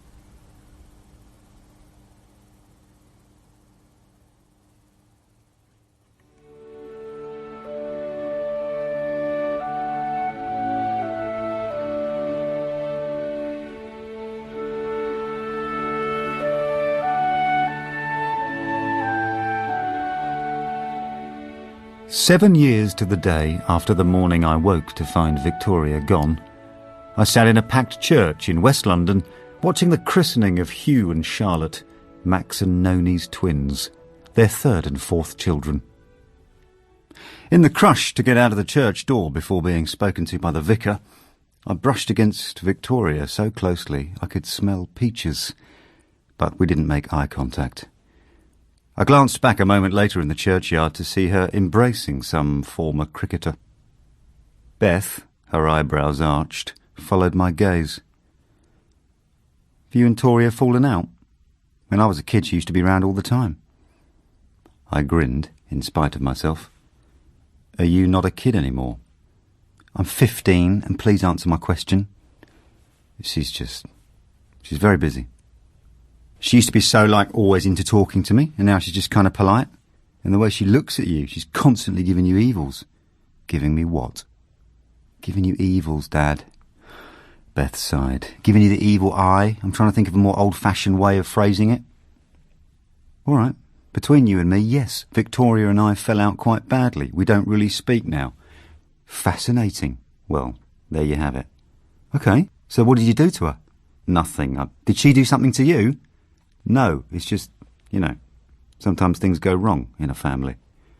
Beth grimaced. Does anything ever go right in a family? There was meant to be a recession, and marriage was meant to be an outdated idea, and nobody was meant to believe in God anymore. But weddings went on. In Croydon, we were listening to the self-penned vows of the pink young couple when Daly gave me a nudge and whispered, "Recognise her parents?" No, who? I'm pretty sure we did their wedding, 70s. It was a beautiful, dark-haired couple who had been among our first customers. They glowed with a time-refined version of the lustre I remembered from 20 years ago, as their daughter joined hands with her good-looking Pakistani groom. Christ, I need a drink. Daly clucked his tongue. When have you not needed a drink? I felt my ears burning, the blood rush of someone defending his right to be in the wrong. It was a fair, if needling, point. It seemed like barely a fortnight after my nephew and niece's christening that we were on our way to celebrate their second birthday at the Shillingworths. I found an unguarded bottle of wine and spent a pleasant hour with it. As I poured the dregs into my glass, I caught sight of Beth at the edge of the room. I saw her glance around, pour herself a generous measure from a bottle of schnapps, and down it in 3 gulps. That's my girl, I thought, and shuffled over to her. Sorry about this. We'll go soon.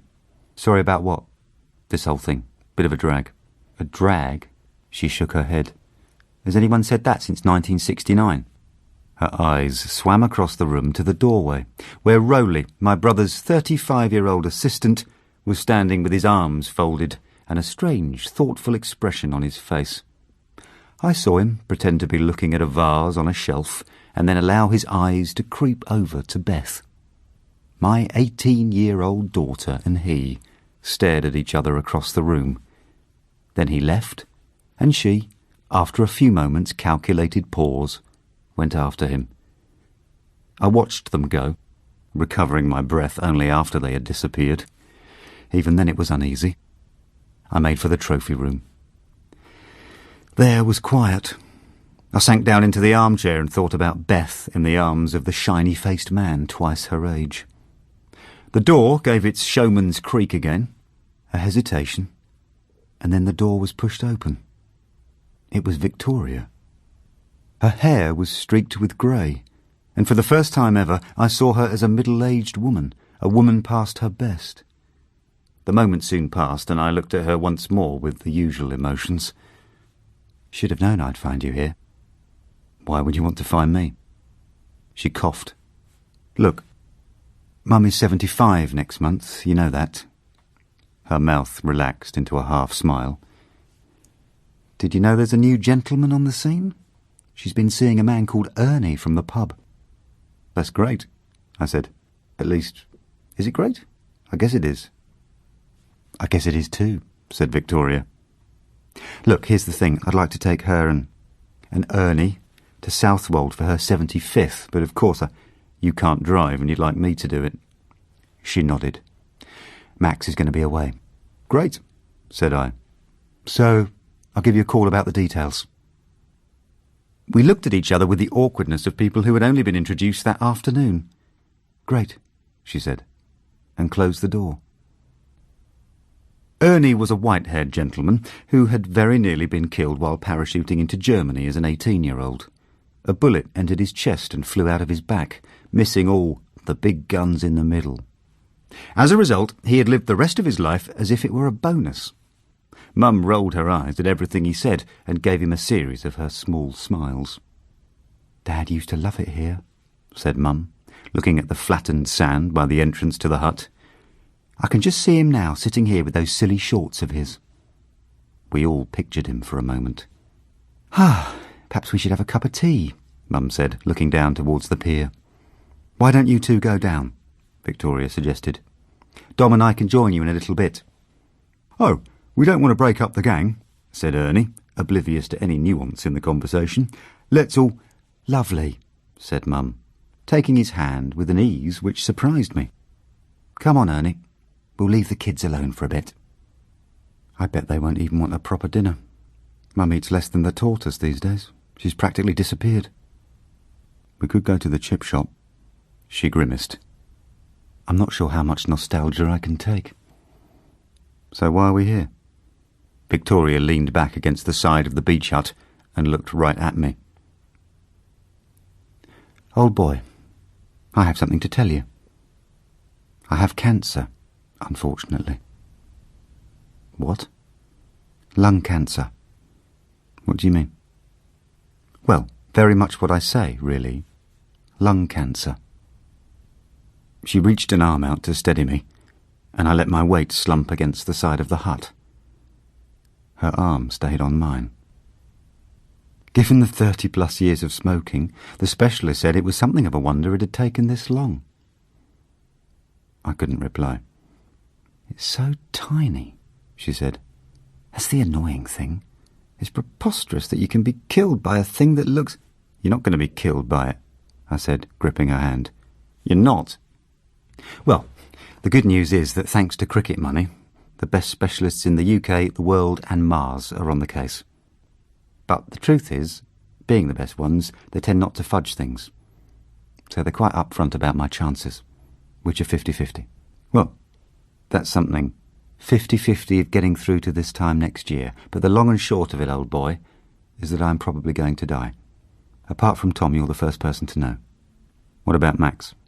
"You were always my favourite, and I'm well aware that things happened between us which, you know, I reacted badly.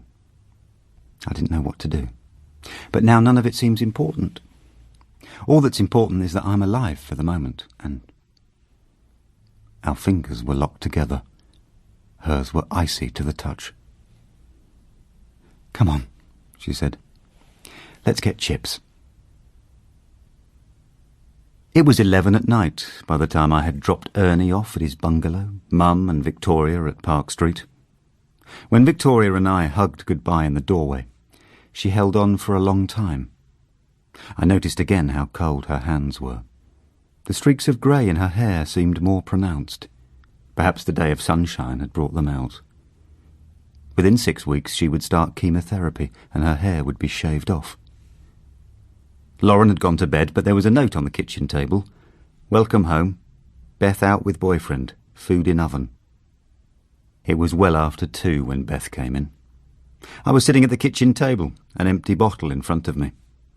After her keys had rattled in the door, there was a lengthy exchange of whispered goodbyes. I tried to force back my irritation as finally she came clumping into the kitchen, blinking in surprise to find me there. "What sort of time is this?" "Can you not tell the time, Dad?" "Do you think 2:30 is an acceptable time to be coming home from a date with someone twice your age?" "What the fuck has his age got to do with the time that I'm allowed to come back?" "Do you have to use that kind of language?" "Do you have to be that much of a cliché of a dad?" I blocked her way as she tried to leave. "That man is not the right person for you to be with," I hissed into her face. "He's 35. 36, actually. He wants to sleep with you and take advantage of you, and then he'll leave you to deal with it." Beth rolled her eyes theatrically. "How the hell do you know what he wants?" "I am your father. Like it or not, I do not want to see you going out with someone practically as old as me." "You don't want to see me happy, is what you mean." Oh, don't be such a teenager. You better get used to it, she said, because me and Rowley are going to see each other, whatever anyone thinks about it. Daly and I were driving back from a wedding with the radio on. The IRA was thinking of calling off its current ceasefire.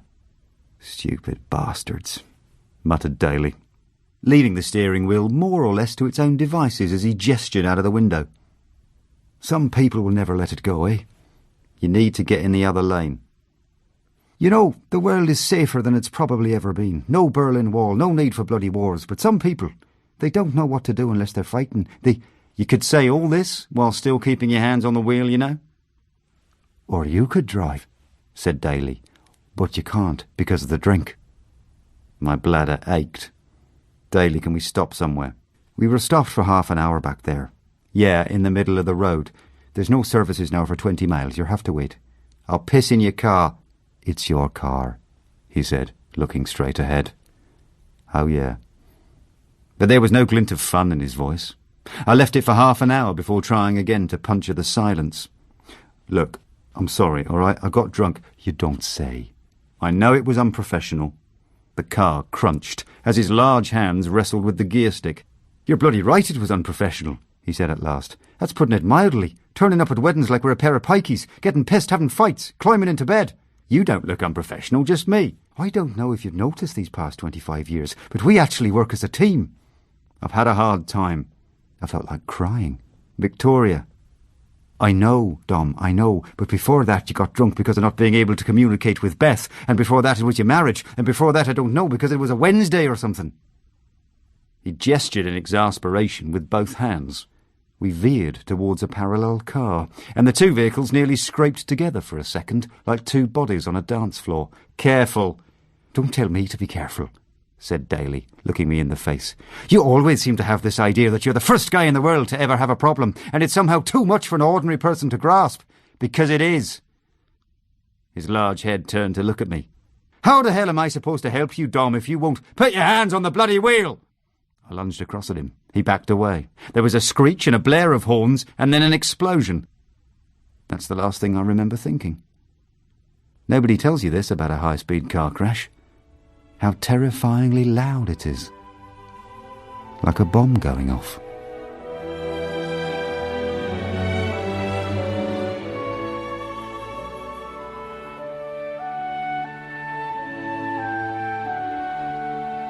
The next thing I remember thinking was that I had been lucky not to die, and luckier still not to have been seriously hurt. Daly was in a somewhat worse state. A couple of breaks, a handful of what the nurse breezily referred to as internal knocks. But nothing permanent? Nothing permanent. I lay quietly in my bed, reflecting on what seemed a fresh start, a chance to give up drinking, to concentrate on Beth and Lauren and all that was ahead, to be a better colleague, husband, father, all of it. It was only when I went to see Daly on the third day that the price of my reprieve was revealed. He rubbed his face. Look, Dom, this isn't such a pleasant subject, so I'll be short about it. I don't think you and I will be working together again. He looked at me with a regret and affection which made me so uncomfortable that I had to stand up. Daly. Roger, I know you're angry. I know it's my fault, but please don't start talking like this. It's been a long time. We're an incredible team. We were, yes. Have a think about it, Roger. I've had a think about it, Dom. He cleared his throat and looked away as I left the ward. It was true, what Victoria had said. In the end, no matter who you blame, your life is your own business. It adds up to what you make it. Beth was going away to university in Newcastle. Her subject was film and television studies. Sure you're up to it? I asked cheerfully. It can be tough work having to go to the pictures. Beth's face was like granite. That's exactly what I expected you to say. It was only a joke, I said. I'm really proud that you... Whatever. I asked meekly whether she would be wanting a lift to Newcastle. Rowley's driving me. Lauren made lunch in the kitchen. My wife stood at the sink, tossing salad in a bowl. "I just can't get to like him," I said. "Who?" "No, me neither. But, young love. It doesn't seem right." Lauren sat down opposite me. "Come on, admit it. The age gap, the what?" "His motives. I don't trust him." "But, who are we to ask what's natural in a relationship? I know things have been hard at times between us and you've found your solutions. And, that's okay. We're okay. I don't care what you've done." "I always loved you," I said. I know I was always number one. If I didn't think that, I would have been out of here years ago." My stomach twisted uneasily. Of course she had been number one, if you discounted the love which could never be acknowledged, and perhaps that was enough. But it was a painful sensation to be forgiven for a sin she considered serious enough to talk about like this, when the true crime was so much worse. In March of the next year, a couple of weeks before Beth was due home for Easter, the doorbell rang one Friday night. I opened the door to see Beth, hand in hand with Rowley. I ushered them in. Rowley cleared his throat a number of times. To cut to the chase, I'm here because I want to ask for your daughter's, as it were, hand in marriage. Lauren and I looked at each other. Beth looked at the ground. "Bit of a formality, I suppose," said Rowley, "but we wanted to do things by the book." "Beth?" asked Lauren. "Is this what you—" "Yeah." "You're not 19 yet. I mean, it seems a bit—" "It's what I want," Beth confirmed, almost as if speaking under hypnosis. Lauren and I looked at each other again. What was there to say? "Well, I won't stand in your way," I said. Rowley grinned and grabbed my hand with an enthusiasm he had never shown before. "Good man," he said. "Wow," said Lauren. Wow, you'll be engaged."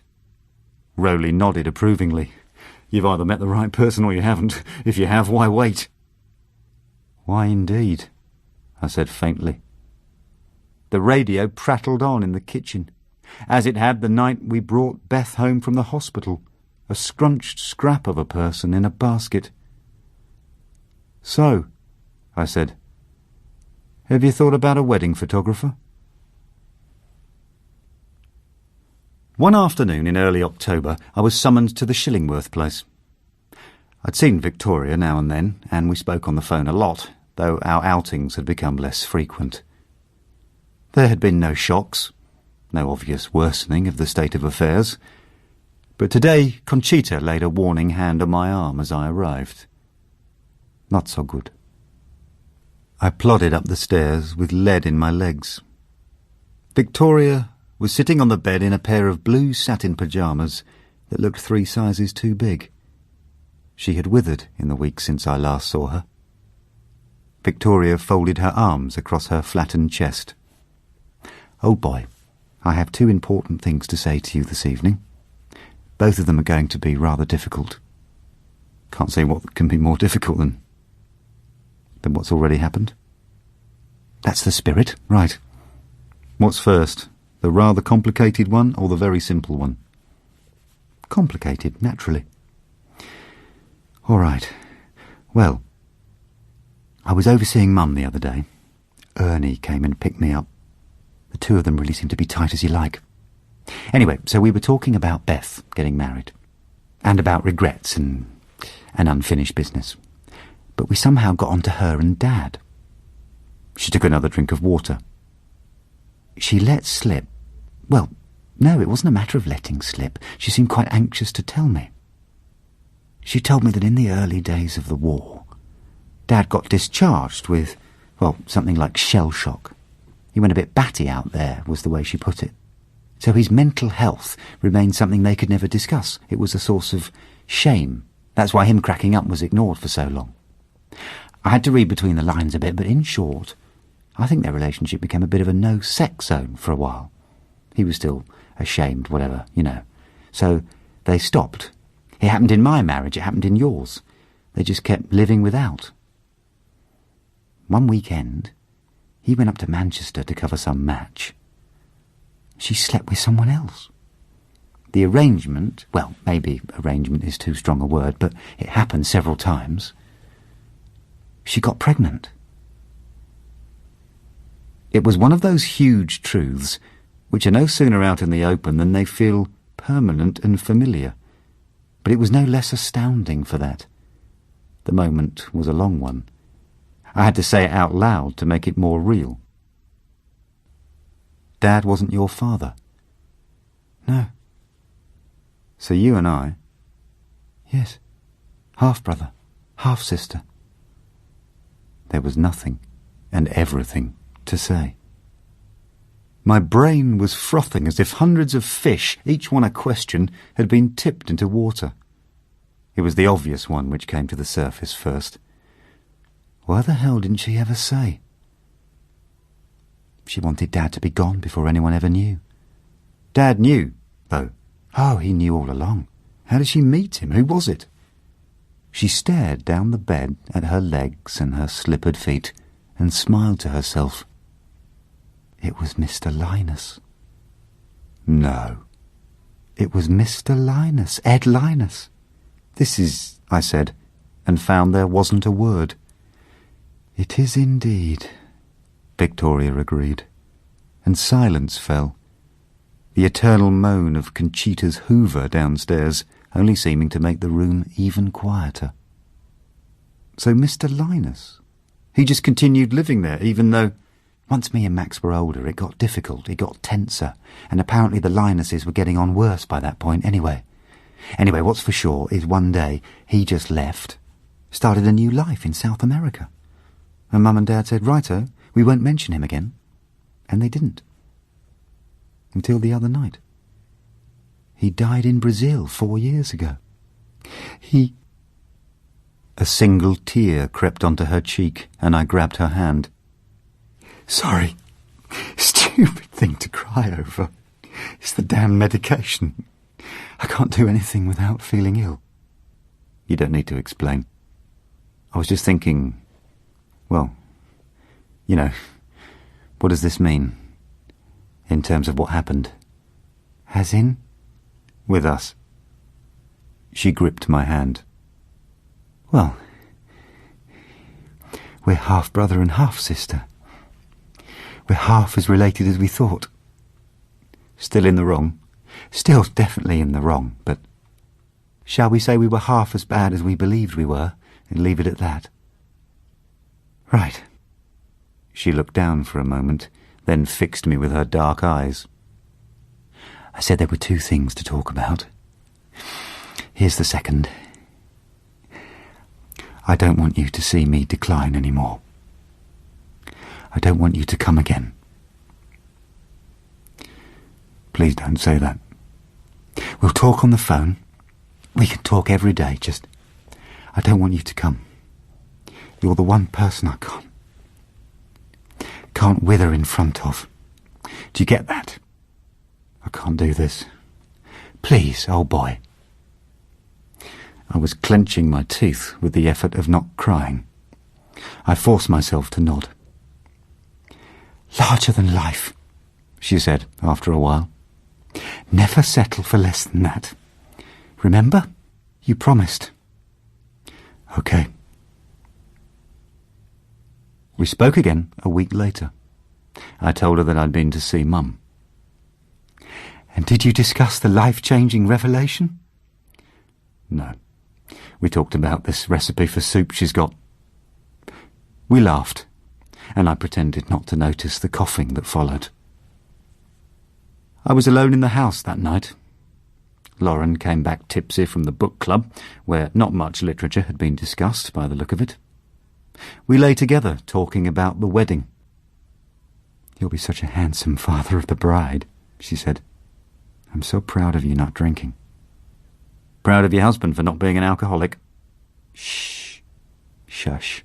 She kissed me on the cheek. As usual, Lauren fell asleep very quickly. I escaped at last into a vague, threatening dream, only to be hauled back out by the wail of the phone. Lauren groaned and sighed and turned over. The clock was at exactly 5:30. Maybe it's Beth, Lauren slurred through sleep.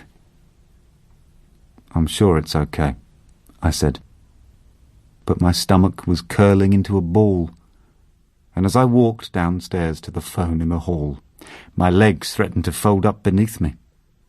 When I heard the voice at the other end, all the jitters flattened out into a single deadening fact.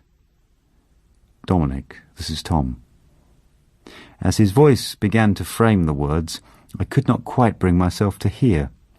I wandered into the living room. Daly would be opening his shop down the road. I still walked past now and then, knowing I could not go in again. Mum would already be attending to her knitting, and 300 miles away, Beth would be doing much the same in her student room. Victoria had died in the night, yet everything else was going on as it always did.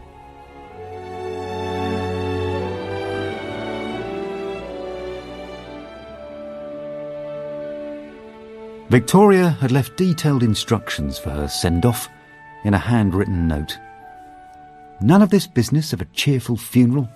I want them miserable as hell, dressed in black. But no flowers. Give to a kids' charity instead. Toast me and put me next to Dad. Over and out. V."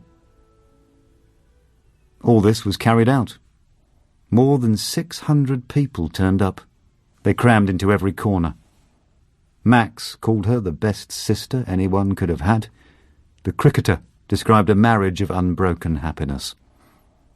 At the Shillingworths afterwards, I was close to breaking my new vow of sobriety as guests picked awkwardly at a huge tray of assorted cheeses. Around several of the rooms, the cricketer had arranged photographs of Victoria. I stood for a long time looking at a shot of her in her wedding dress, snapped with my little camera, just before I went to rejoin the congregation. Beth came up and touched my arm. "Are all these pictures yours?" "No. This one is. Most of the younger ones are. I didn't get as many chances later." "You never told me what you fell out over." "I'll tell you one day." "Yours are the best." She squeezed my shoulder. "You're an amazing photographer." It came as a surprise, and was closer to bringing tears out of me than anything else that day, a day I had got through with a shutting off of my heart. "Thank you, Beth." "I mean it." She hugged me at the foot of the stairs, 30 paces from where Victoria and I had parted for the final time. By the time I saw her next, the wedding campaign was quite far advanced. Invitations had been sent out. Max was, of course, to be Rowley's best man. How many 19-year-old brides have their 54-year-old uncle as best man, Lauren? It's creepy. That's a swell thing to say about your brother. Still, I suppose what's really creepy is that she's marrying a man who's nearly 40 himself. Are you determined to ruin this?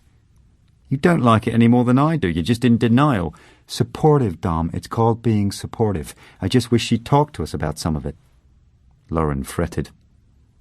When finally the new year got underway, Lauren began to call Beth more and more often, but the snippets of new wedding information she received only made her fret more. They would be writing their own vows. They were proposing to walk into a hideous piece of dance music called Firestarter. I hated to see how worried Lauren was after these conversations, and once or twice tried to call Beth and reason with her. But the outcome was always the same. A sigh, a measured response. "It's what we want, Dad." Lauren was getting more fearful almost by the day. The weekend before the wedding, she went to the hen night in a restaurant. She came back later than I'd expected, and much more sober than I'd hoped. "How was it?" "Awful." "What?" "Dom, she doesn't love him." "Based on?" "She just seems so distracted all night, so unhappy." "She's probably just nervous." "She's nervous because she's making a mistake and she knows it." And in customary style she got to her feet and left me, with a dramatic utterance to digest. But maybe this one was right, I thought. Whether I could do anything about it was another matter. Time was short now. I tried to reassure Lauren. Jitters. Collywobbles, as Victoria had once said. But there'd been a good reason for her reservations, and I feared there were good reasons for Beth's. Neither Lauren nor I slept much as the week went by. The night before we were entertained by Max and Conchita. The old man and his wife had gone to a hotel for the night, and Smoothface was dining there with them and his own family. Beth smiled politely at everything and toyed with her raven black hair. She went to bed early, and Lauren drove Mum home soon afterwards. Staying here on the eve of the wedding had seemed a good idea somehow. I'd be close to Beth, I thought, and in some odd way close to Victoria too. Shortly before the clock's long-winded declaration of midnight, I began to realise that it had been a mistake. There was no possibility of sleep at all. I went into the trophy room. I stayed there for as long as I could bear, until I had broken the back of the night. At 6 o'clock I washed my face and changed into my suit and helped myself to breakfast. Then I sat and waited. Everyone was here except Beth. Invisible amid all the activity, I made scrambled eggs on toast and took it up the staircase. I knocked on Beth's door and was groggily admitted. She sat up in bed. "Is that for me?" "Of course. It's your wedding day." "Breakfast in bed, wow." She rubbed chunks of goo from her eyes. Her hair was matted from the pillow. She's so young, I thought. "What's going on downstairs?" she asked. "All in order," I said. "Make-up people and so on are all here. Bridesmaids are being done." She sank back against the bedstead with a low groan. "You all right, Beth?" "I just don't quite fancy all this hassle," she said. She reached for the tray, somehow missed and upset it, dumping the plate of eggs onto the duvet. "Oh, fuck." "It's all right," I said. "We can soon fucking hell." She looked close to crying. "Now I've spilled bloody eggs on the bed and everyone's waiting downstairs and—" "It's all right." I was desperate to avoid winding her up further. "Do you want to have a bath or something, and I'll clear this up? Or I can just leave you alone completely, whatever you want." "I don't know what I want," she said, staring down at the yellow-brown mess in front of her. So gently that she could hardly have felt it, I touched her on the shoulder. She looked up. "Beth, can I ask you a stupid question?" She almost smiled. "You don't normally ask permission. Do you really want this?" "What?" "Do you really want to marry him?" Moments passed. Cars were pulling up outside. The doorbell rang. A bath was running. Suddenly she was crying. I put my arm out, but she shoved it away. "Why are you asking me? When you know? When you know there's not a thing—" "It's not too late, Beth." "Of course it's too late. What am I going to do? Just walk away now?" "If you want to get out of it," I said, "I can get you out of it." Beth sniffed and shook her head contemptuously. "Well, I'd like to see you do that, Dad. I really would." I took a deep breath. "If you don't want to do this," I said, "I swear on my sister's grave you are not going to do it." This might have been hammy, but it shut her up. "You just have to give me a sign," I said. She looked at me for a long moment. "Can I have a bath?" Beth padded halfway across the room and stopped. "Dad, do you mean it?" "I've never meant anything more." I felt light-headed and wobbly as I came down the stairs. At 10 to 1, as cars began to crunch and growl their ways out of the drive, I was alone with Beth again. Her smile was bright and synthetic. She sat in the chair she had been placed in almost 2 hours ago. "Did you mean what you said before?" "Yes." Up, up, up went the speed of my heart. "Dad, I don't want to do it. Get me out of here." "Are you absolutely sure?" She nodded and put her hand over her eyes. "All right. We're going outside. I will seem to be photographing you. Go and stand by the escort, all right?" The last few guests were being loaded into cars. Everyone waved at Beth or sent some chipper remark her way. She replied in kind. She was walking like a drunk, like someone who would keel over any moment. The wedding car was due. I looked at Beth and saw Victoria 30 years ago, at the crossroads of her life. "Stay there," I said to Beth. "Stay there 2 minutes." "Dad, don't leave me." The last car had slipped into the narrow road and gone. "Dad, 3 minutes." I walked back into the Shillingworth place, knowing it was the last time I would ever set foot in there. I went to the trophy room. The door, like a drugged guard dog, barely creaked. I pulled down a cricket bat from a shelf, one of the cricketers' bats. I swung it at random and knocked a cup down from its shelf. Swung it again and hit a photo. There was a tinkle and a nasty crack as it landed face down in front of me. I swung it again and again, sent showers of glass through the air, sent ornaments flying. I sought out the picture of Victoria with the cricketer and buried the bat in it. It slid slowly to the ground. I dropped the bat and ran outside. Beth was pacing furiously by the escort. "What the hell were you doing?" "It doesn't matter. Come on, get in." I opened the passenger door, but there was the wedding car now, its tyres massaging the gravel, its driver in his hat and double-breasted jacket. Beth looked at the shiny car in despair, and I felt my insides slide. "I have to go with him." "No, you don't. Get in." I was grabbing her arm now, bundling the dress inside. There was so much of it. She sprawled across the back seat of the car, the dress all around her, her mouth slack with fear. "They're going to kill me." "No one's going to kill you," I said. "If you go to that wedding, it might kill you." "What's going to happen to you?" Her voice was as small as when she was 4 years old. I glanced in the mirror and saw her eyes, enormous and terrified and exhilarated. The smallest smile came onto her face, a grin of possibilities unbound. "I think I'll be all right, old girl," I said, and slammed down on the accelerator to take her past the startled driver of the classic car, out of the drive, out onto the open road. It is 10 years now since I drove you out of the Shillingworth's place. It's fair to say that it's taken most of those 10 years for the storm to blow over. We can agree now it was the right thing to do. We can also agree it was wrong to smash up the trophy room. That's life. You don't get everything right. It could be another 10 years, or longer still, before you read this. It might be that you never read it. I'll make sure that I'm long gone before you even have the option. But at least you will have the option. So many people leave life without having explained everything, without having said even half of what they'd like to say.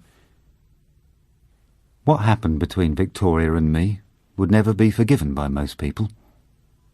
She was right that a couple of decades are enough to change the world's mind on most things, but not on this. It would be nice if you read this, you forgive me. But I didn't write it all down for that.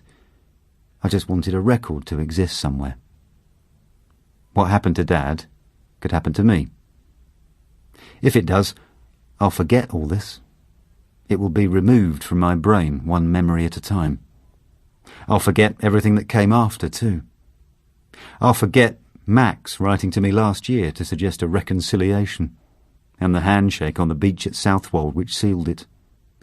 The awkward way we stood around afterwards, making small talk. His laugh when I suggested a game of cricket. I'll forget why on the same beach, if you go onto the pier where hundreds of little public-sponsored gold plaques stretch out over the sea, you can find one that simply says, "Old girl." That's why I wanted you to have this, even if having read it you end up thinking less of me. If you want, you can destroy it. You can allow yourself never to think about it. But it will live on somewhere in your mind, long after I have slipped quietly away, like a photographer leaving a wedding.